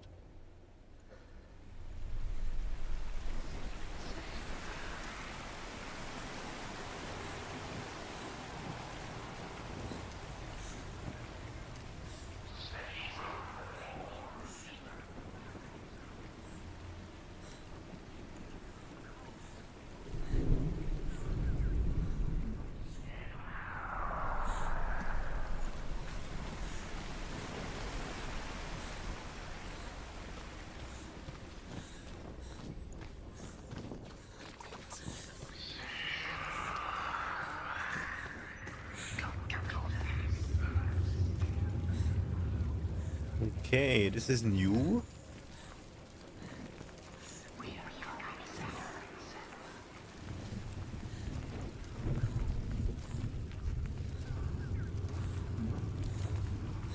Well, I activated a shadow now. What the fuck?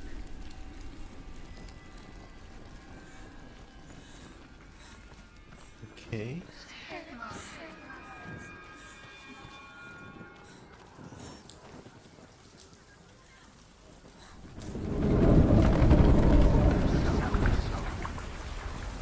Our rod is quite up there. Oh fuck.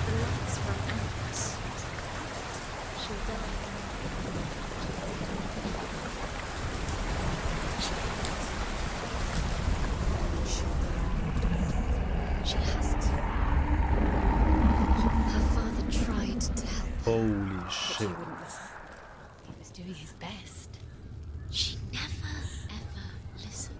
Why didn't she listen to him? Trying to help her.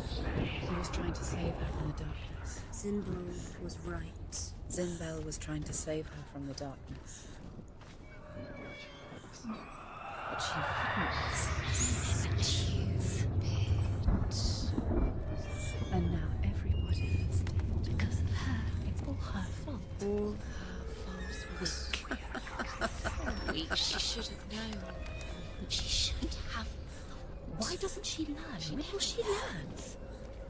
She doesn't understand. Now the darkness has Dillian's. And it will take it and never give it back. She can search and search, but she will never find it. She's let the darkness in. It's the end. The darkness will take her like it took her mother. She can't resist. Pointless even trying to retrieve it. She's lost. Where is she? Rain the dwarf's sole desire is to possess this dragon's accursed treasure, and he uses Sigurd to reclaim it. He tells Sigurd the story of Fafnir's gold, and the good-hearted hero promises to slay the dragon if Rain would forge a strong sword for him. Sigurd remembers that his father once possessed a sword given to him by Odin. Odin broke the sword to bring about Sigmund's death, But Sigurd's mother still has the pieces, and so Rayan reforges the famous sword. Sigurd uses the sword first to avenge his father, and then he and Rayan go in search of Fafnir.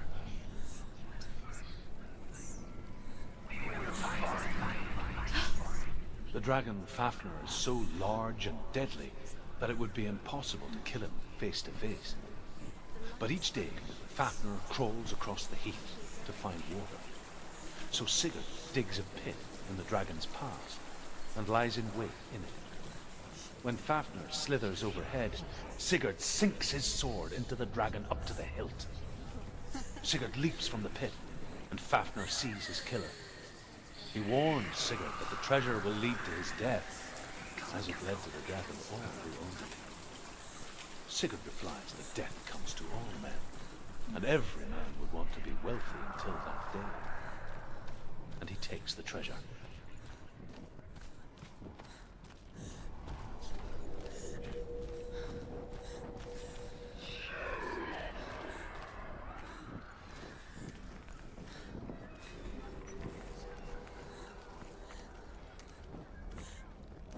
What is this?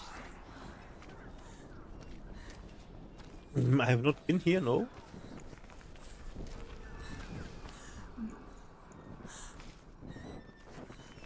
What's she doing? She's lighting a torch. She's making light. She's making a fire. She's got light on the other side. She'll be safe. What's her plan? What's she thinking? How's she going to get there?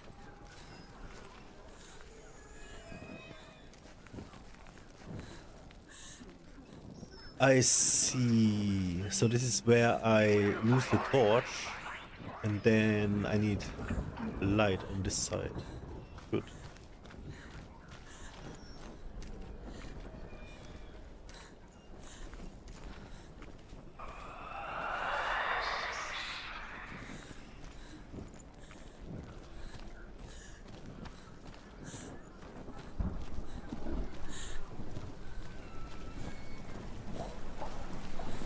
Now she can.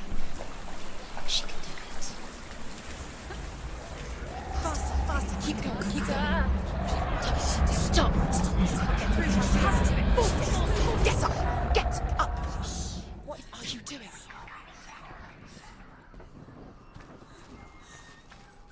Holy shit.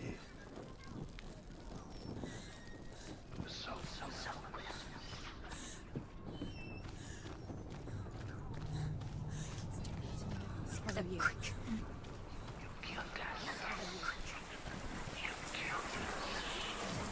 Follow you.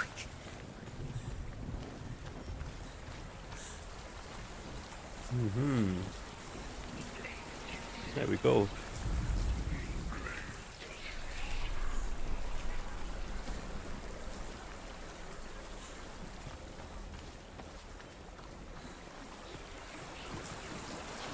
Stop!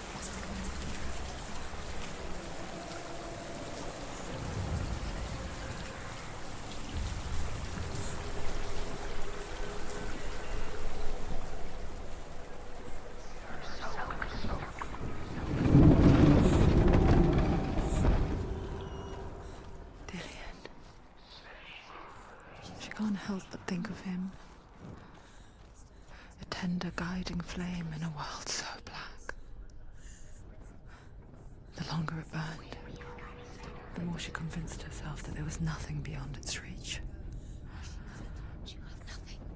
How little separates us from what we fear. Keep the torch alight. What is she doing? Pick up the Although Sigurd kills the dragon, Rayan wants to keep Fafnir's gold all for himself. Rayan also wants the strength and wisdom of the dragon, so he drinks its blood and asks Sigurd to roast Fafnir's heart for him. Sigurd does so, but when he touches the roasted heart to see if it is done, he burns his finger. Without thinking, he licks his finger and tastes the dragon's blood. In that moment, he understands the language of birds and hears them talk nearby. Keep the torch alight. Dude. Oh my god. Wouldn't be so claustrophobic. Holy fuck.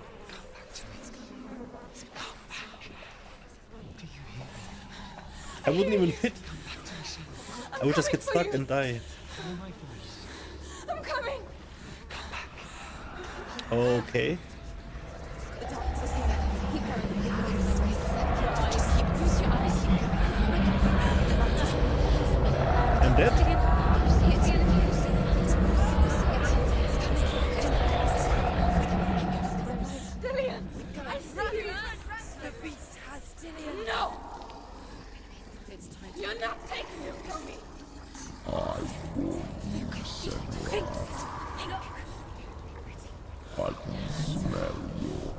Oh my god, we dropped it all the way. I am leaving with him!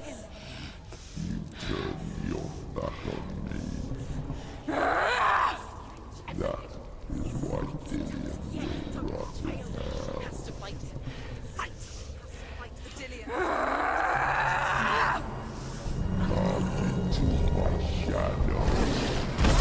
Okay. Alright, so he's got range. Quick! She's injured! She's not gonna make I'm it! fucked.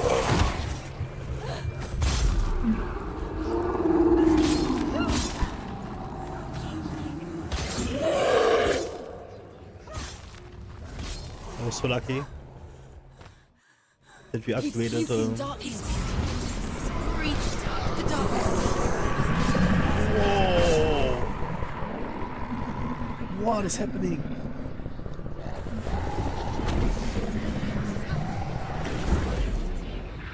Bro, what the fuck?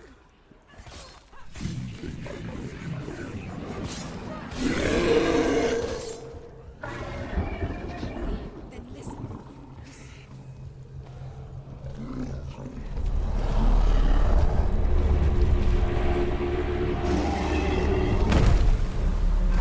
Whoa!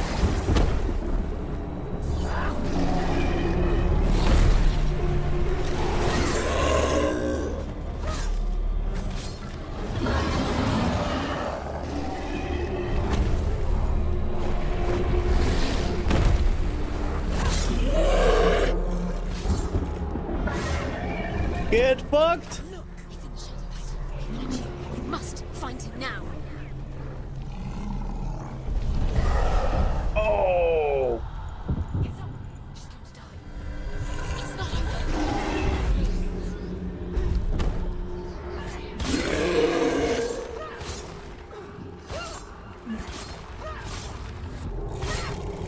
Get fucked.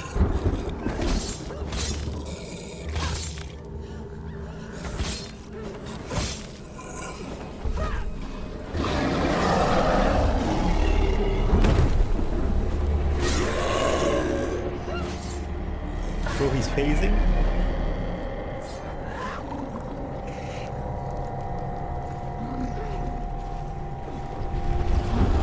Oh my god, it was poor luck. Shit. Get up. It's not over. It's not over. Keep going.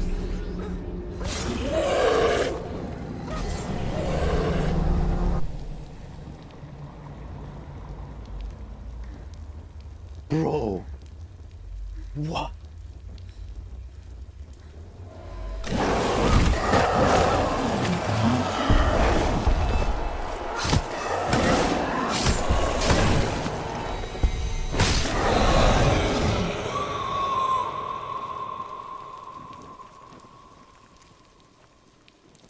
Monka?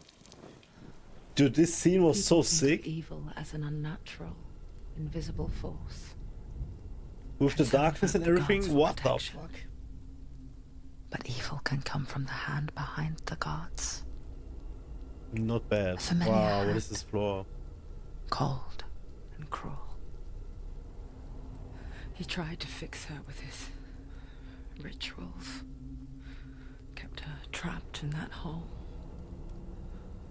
She couldn't say which was worse. The darkness See. or the monster that her father had become. She couldn't fight them both. And so she left, headed for the one ray of light that shone down on her. If she had stayed, she wouldn't have survived. But maybe Delian would still be alive. I didn't get it, dude. This is his skull, yeah? Definitely. Okay. She will save his soul. Even if this time she can't save her own.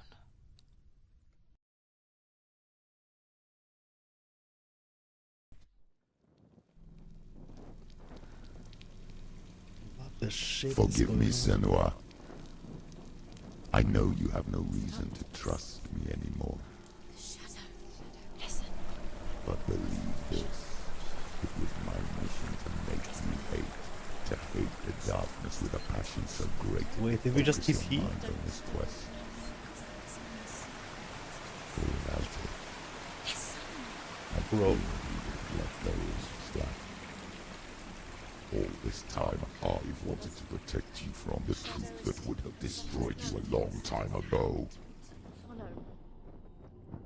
But you have conquered your darkness at every turn. Stay alert, Senua. You deserve to see behind the veil of darkness. Then take me to He the wants mountain, her to trust him. as deep as we can go. I won't stand in your way. She has to trust him. You will not survive what is in there. What else can she do? Nothing. I know. She has nothing. Shit. She wants this. She wants to save Delian's soul. She must listen to the shadow.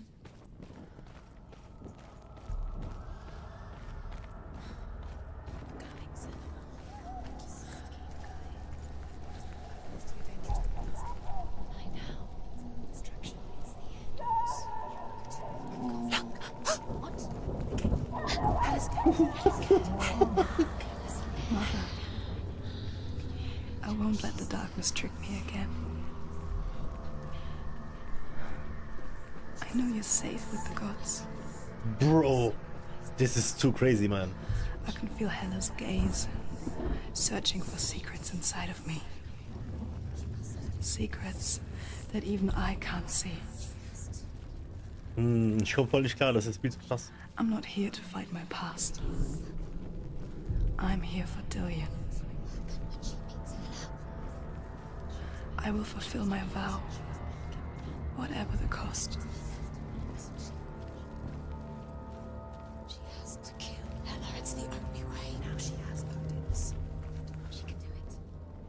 The sword, the slave. No, no, she can't. It's too dangerous. She's too weak. She has the sword. She can see it. The bridge. She can't cross the bridge. It's broken. She has to fix it. It's too dangerous. She's done it before. She can't fix it. She's done it before. She can. She can. She'll do it again. Of course she can. How will she do it? There must be a Somewhere way. you have to try. She'll never make it.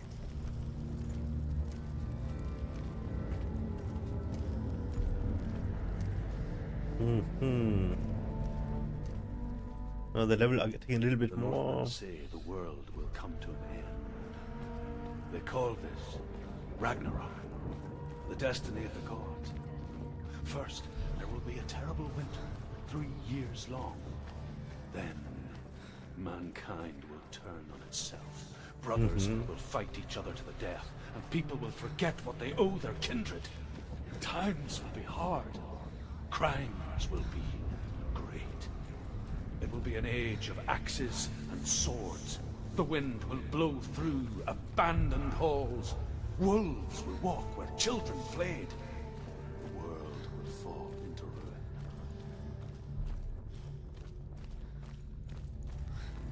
ruin. Morgenkrass. Oh, sick. She did it. She did it. She did it. We went the right way from the start. It is really good.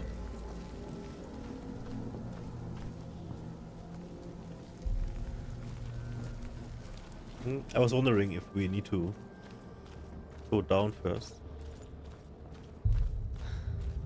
But we would have probably been stopped at the bridge, so. Bitch, please.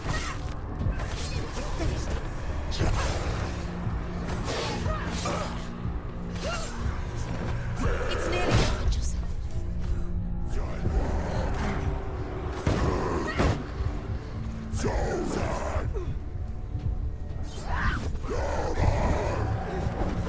Got him. Fuck you, bitch. Quickly get up! They're coming!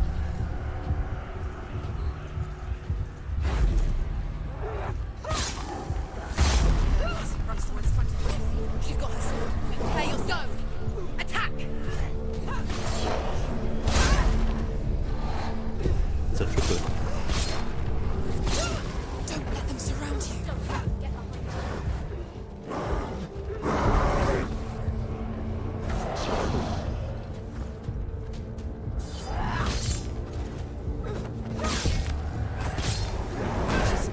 Oh shit. Defend yourself.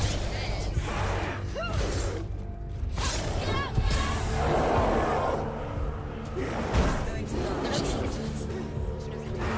to she needs to focus the battle. Nice. It's built. He's down. Finish it. Get fucked.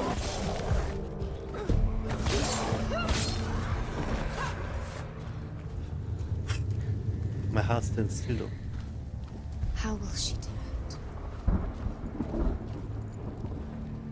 What will she do? How's she going to find his actual soul? What? Where does Helen keep the souls? What happened? How will she get it?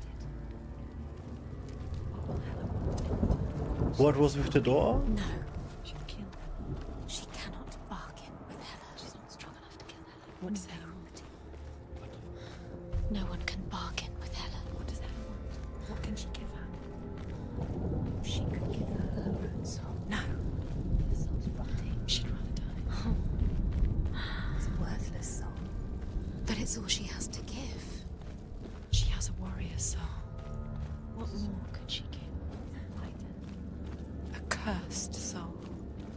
Of course she is, no matter what she does. She can feel it climbing up her. She can fight her. She can fight her at Ragnarok. She's a warrior. She's got this. Hela will want to fight her. Strong. She can see it. The bridge. She can't cross the bridge. It's broken. She has to fix it. It's too dangerous. She's done it before. You have to fight her. Be powerful. The final battle. Get his soul back. It's the final task. Yes, it is. I This isn't thought we just a did fix broken the bridge, is it? But we Mother. didn't. You showed me how to see further. To see the hidden wonders in our world and explore new paths into the unknown. To lead so that others may follow, or to warn so that they may avoid. That is our gift and our duty. I'm not going to look away in fear anymore.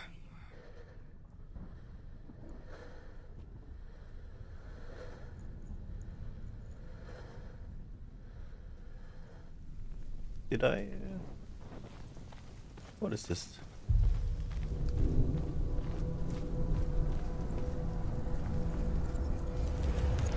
She can do it. She can do it. She can still see the secrets. Of the gods. She's instinctively so special. Can do it. She must see. She has the sight. She can see their secrets.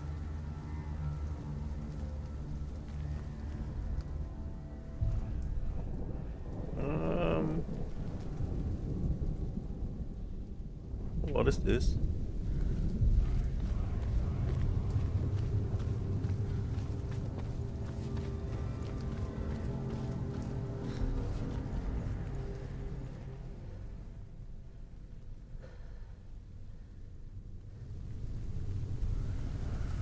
There's an illusion. She's found a way. There's a way. She can see. She must align herself. She can do it. There's the door. She aligns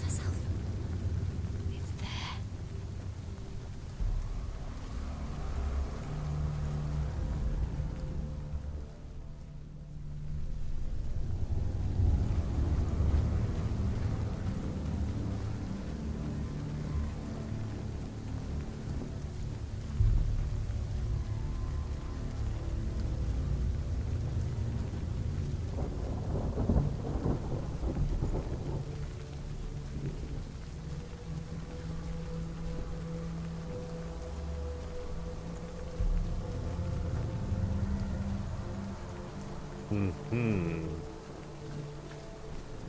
It's an illusion, it's there.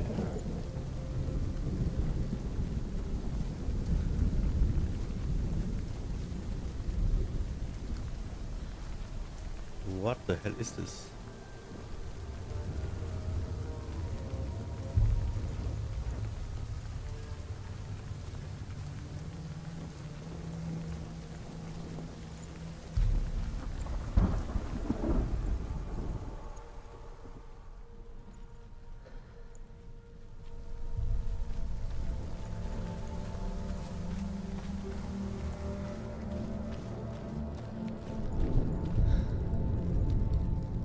Northmen say the gods will fight their last battle at Ragnarok. Their watchmen will blow the horn that can be heard through the whole world, and Odin will speak with the severed head of Mimir, which gives him good counsel. The land of the giants will thunder with the sound of their army on the move. The gods will assemble, the dwarves will leave their stones, the frost giants will come from the east, the Midgard serpent will turn up the waves. Eagles will scream and tear at the corpses with their yellow beaks. The ship of the dead will set sail.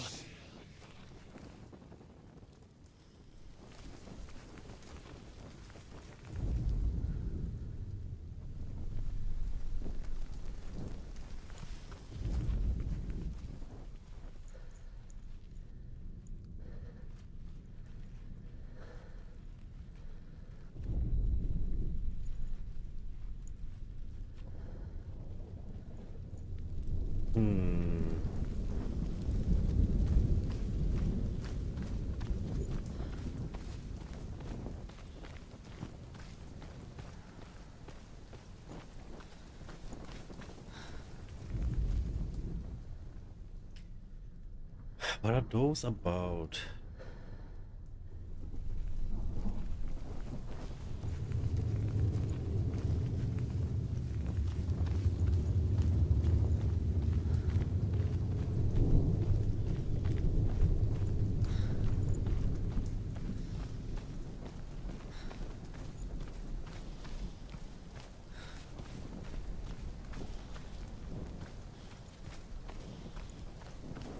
Oh, hello.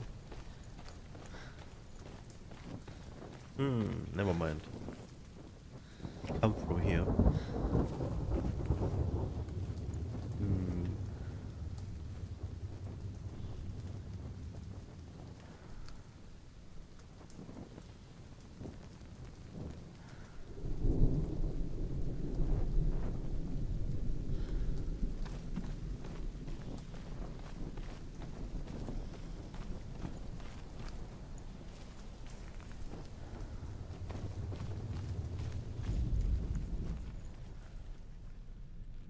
What am I missing here? What is this?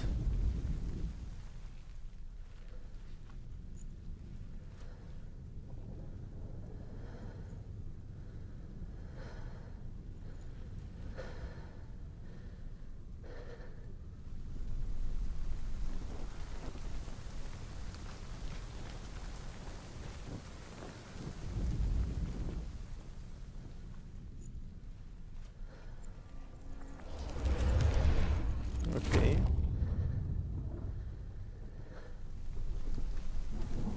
So somehow we did something.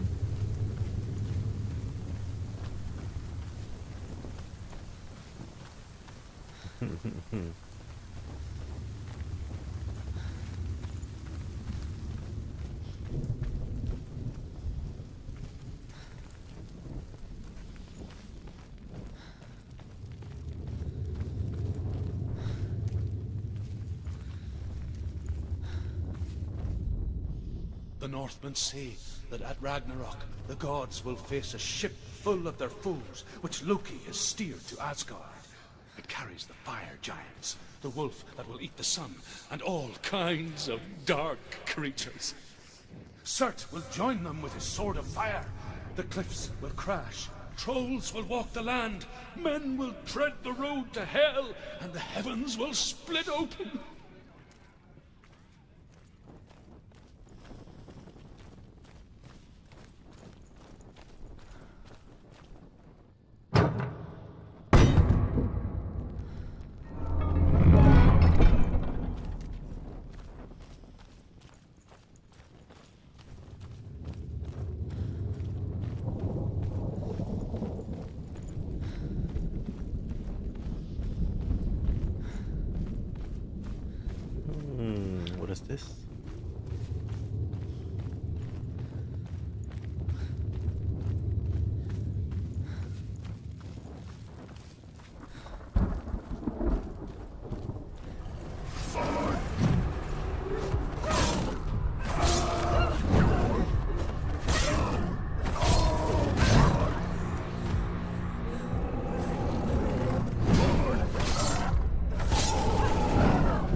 Ooh.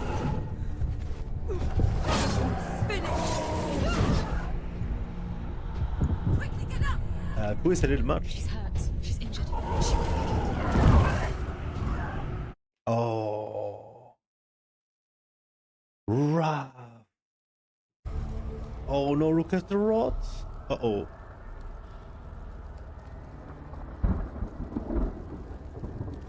Okay.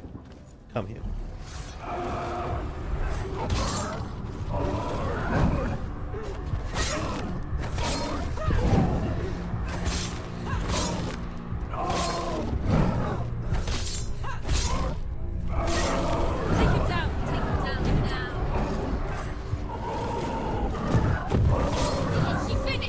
Nice, we got him.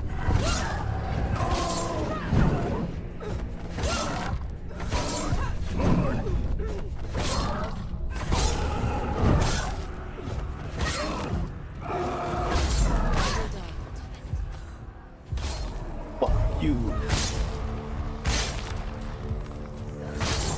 Fuck him up, dude.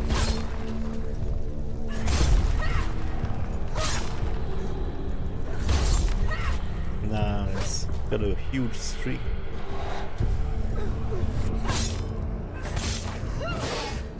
Finish this! End it now! Got him, dude. We come from here?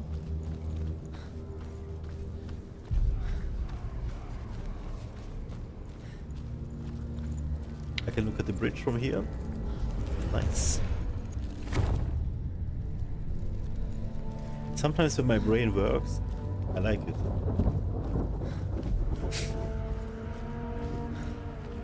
It's so cool. Monkey's. I'm a little scared. They say 8 hours. But look how many rooms we already have. We are almost full. Look at this. 1, 2, 3, 4. Odin will fight the Like monstrous 9 wolf rooms and be missing. killed, but his son will avenge him and plunge his sword into the heart of the beast. Freyr will face Surt, but he had given his sword away for love, and without it, he cannot defend himself against the flames. Thor will smite the Midgard serpent to no avail.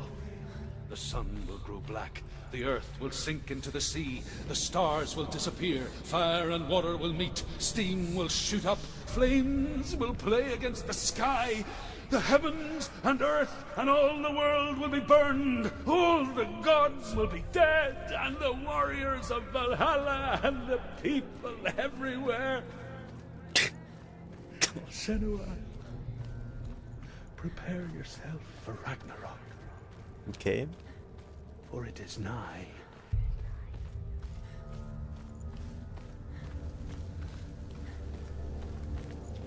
Ragnarok actually a cool thing.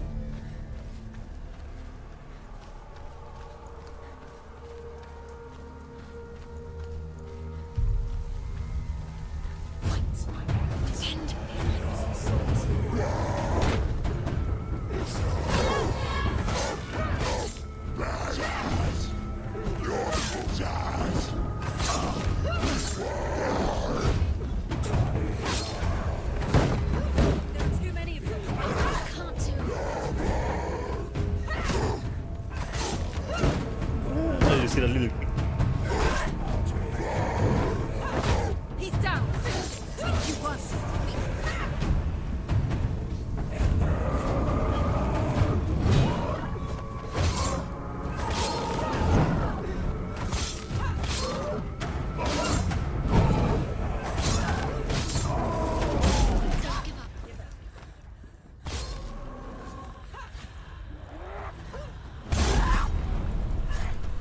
one-shot him. One-shot this guy.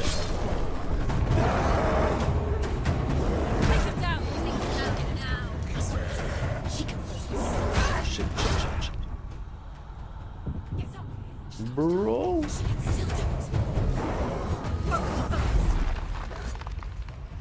He's fast. Nice.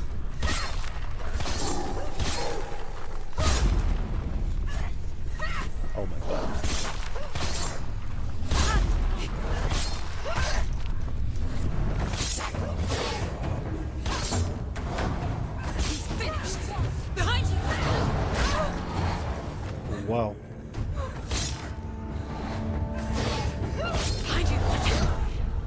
shit! Get up quick! The mirror. The mirror. Focus. Focus! Focus now!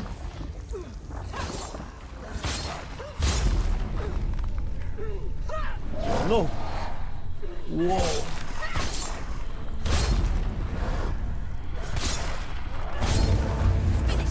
Finish this! Holy shit! She's here. The path to hell. My heart, dude. I can sense her. Where is she now? Wow, that was good, dude. The bridge, sick. Closer to hell. A bunch of She's going to die. insane enemies. Wait. What happens when she dies? What happens to me when she dies? We die too. I don't want to die. What is this? Stop to die. Stop, Senua. If she sacrifices herself, she sacrifices us. Wait, stop. I don't want to die. We don't want to die. Stop. Senua, Stop walking. turn Stop. back. Ella, I don't want to die. it's too dangerous. Why isn't she stopping? Stop. Stop.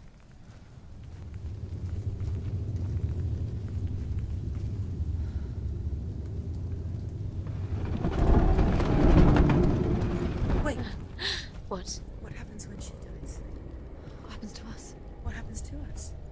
We die too. Do we die too? We I die don't want too. to die. I don't want to die. We'll all die someday. I don't want to die. And when everyone's gone, even the gods will die. I don't want to die. We don't want to die. I don't want to die. Senua, Stop. Turn back. Stop. Stop her. Why would she stop to die? She won't stop. Stop.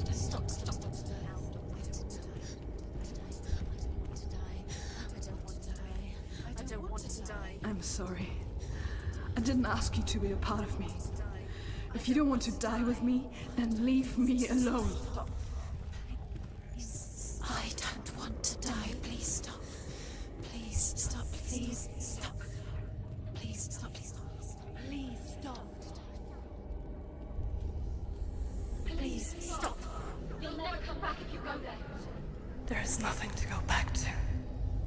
We only have each other now. Don't abandon me. Everyone suffers. They were right about me. Listen to me, not them. They were afraid. Like children scared of the dark. So was I. They made up monsters to fill the void. That doesn't make them real. They made them real. No! Follow your soul and let go of the Senua of old. For there lies your weakness, and the darkness will find it.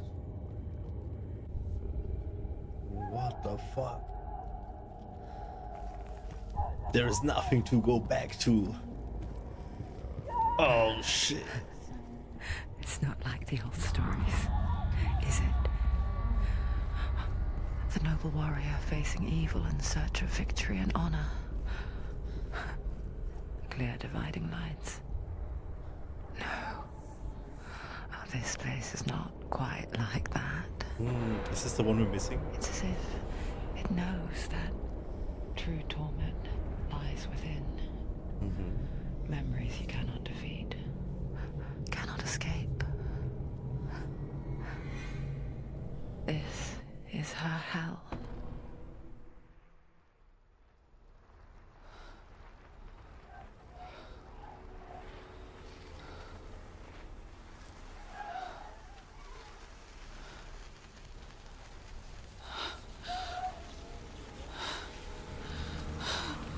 Wait,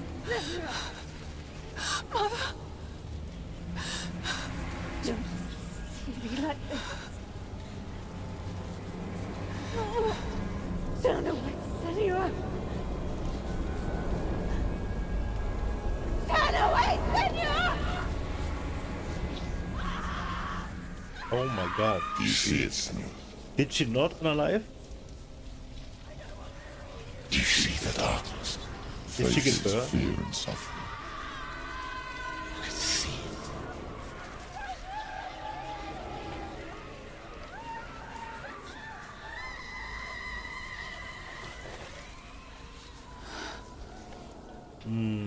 Oh my god. I remember it clearly now. She has nothing to fear anymore. The gods have saved your mother. Through my hand. You killed her. It is the will of the gods. Fuck the gods! You did this to her! Why? This is what happens when you listen to the voices of the underworld. They crawl into your soul and rot you from the inside. Defy the gods like your mother, and the darkness will come for you too. You understand, son?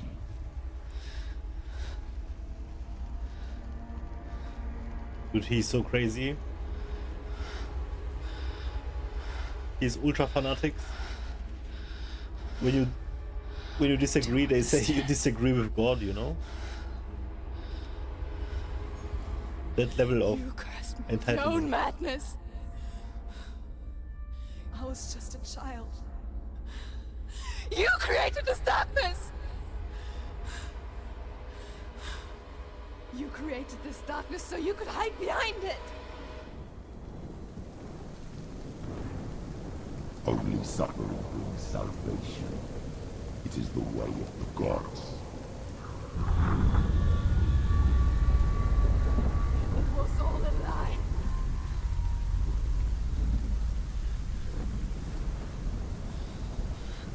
You are a lie! She didn't defy the gods. Yo, is this like the last boss or something?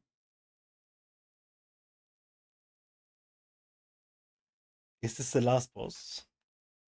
I have to Google though. I'm gonna try not spoiler myself. Because if this is the last boss, I'm just gonna kill it now, I suppose. Oh no.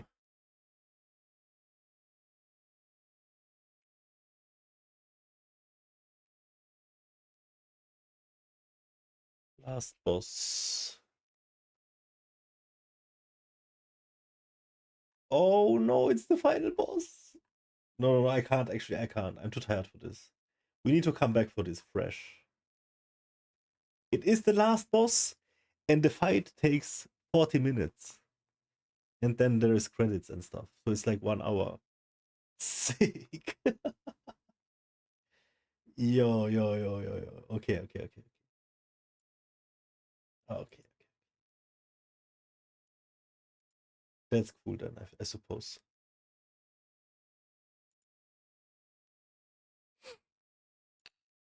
Debo, hast du gesehen?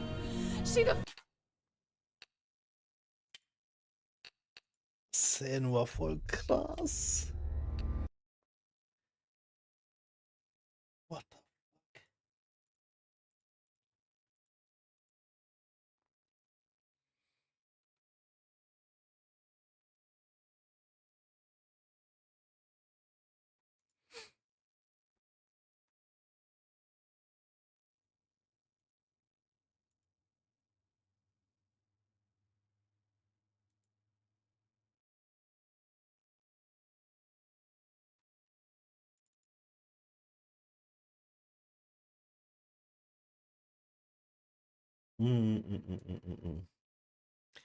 Ja, keine Ahnung. Ich bin jetzt halt beim letzten Boss schon.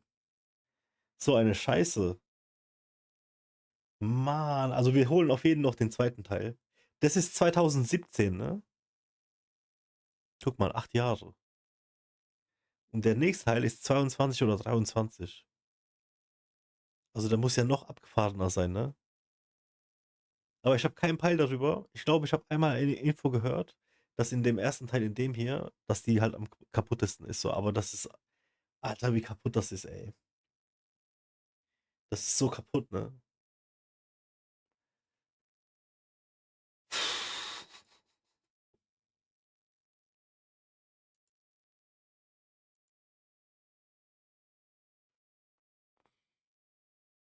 Hmm.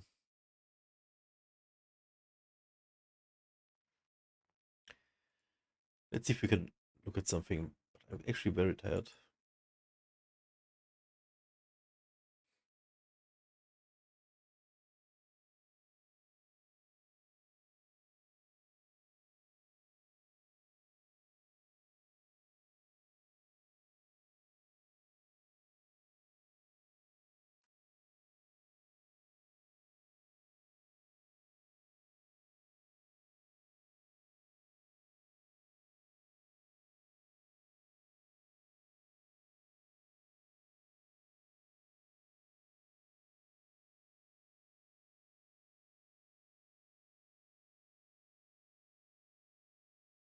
The game is still, nothing's loading around me life, but I won't know.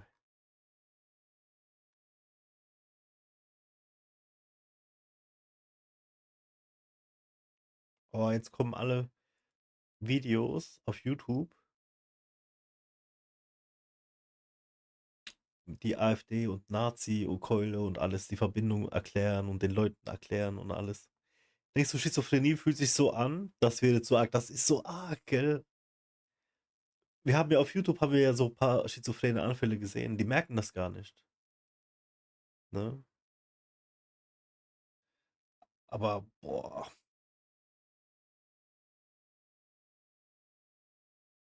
Keine Ahnung.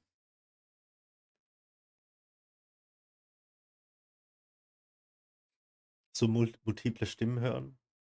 In einer Szene hat halt einer so geredet und dann hat man sie aus einem anderen Winkel gesehen, die Senor, und dann hat sie auch geredet. Das heißt, sie war eigentlich diejenige, die geredet hat, weißt du?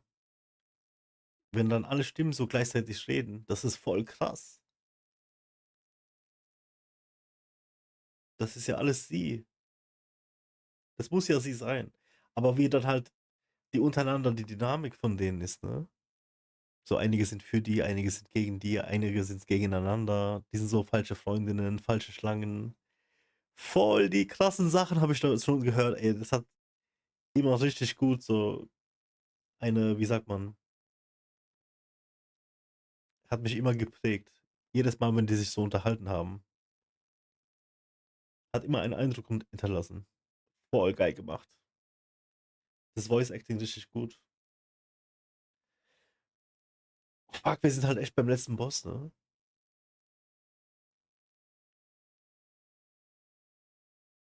Ja.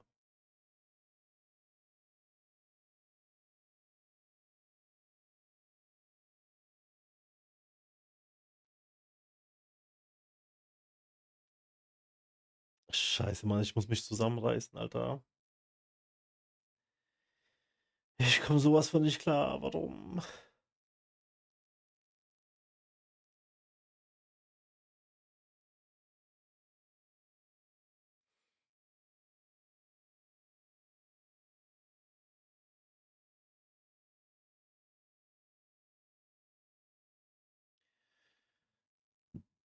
Ja, ich glaube, das war's dann für heute. Zeit für Tabi Winke Winke.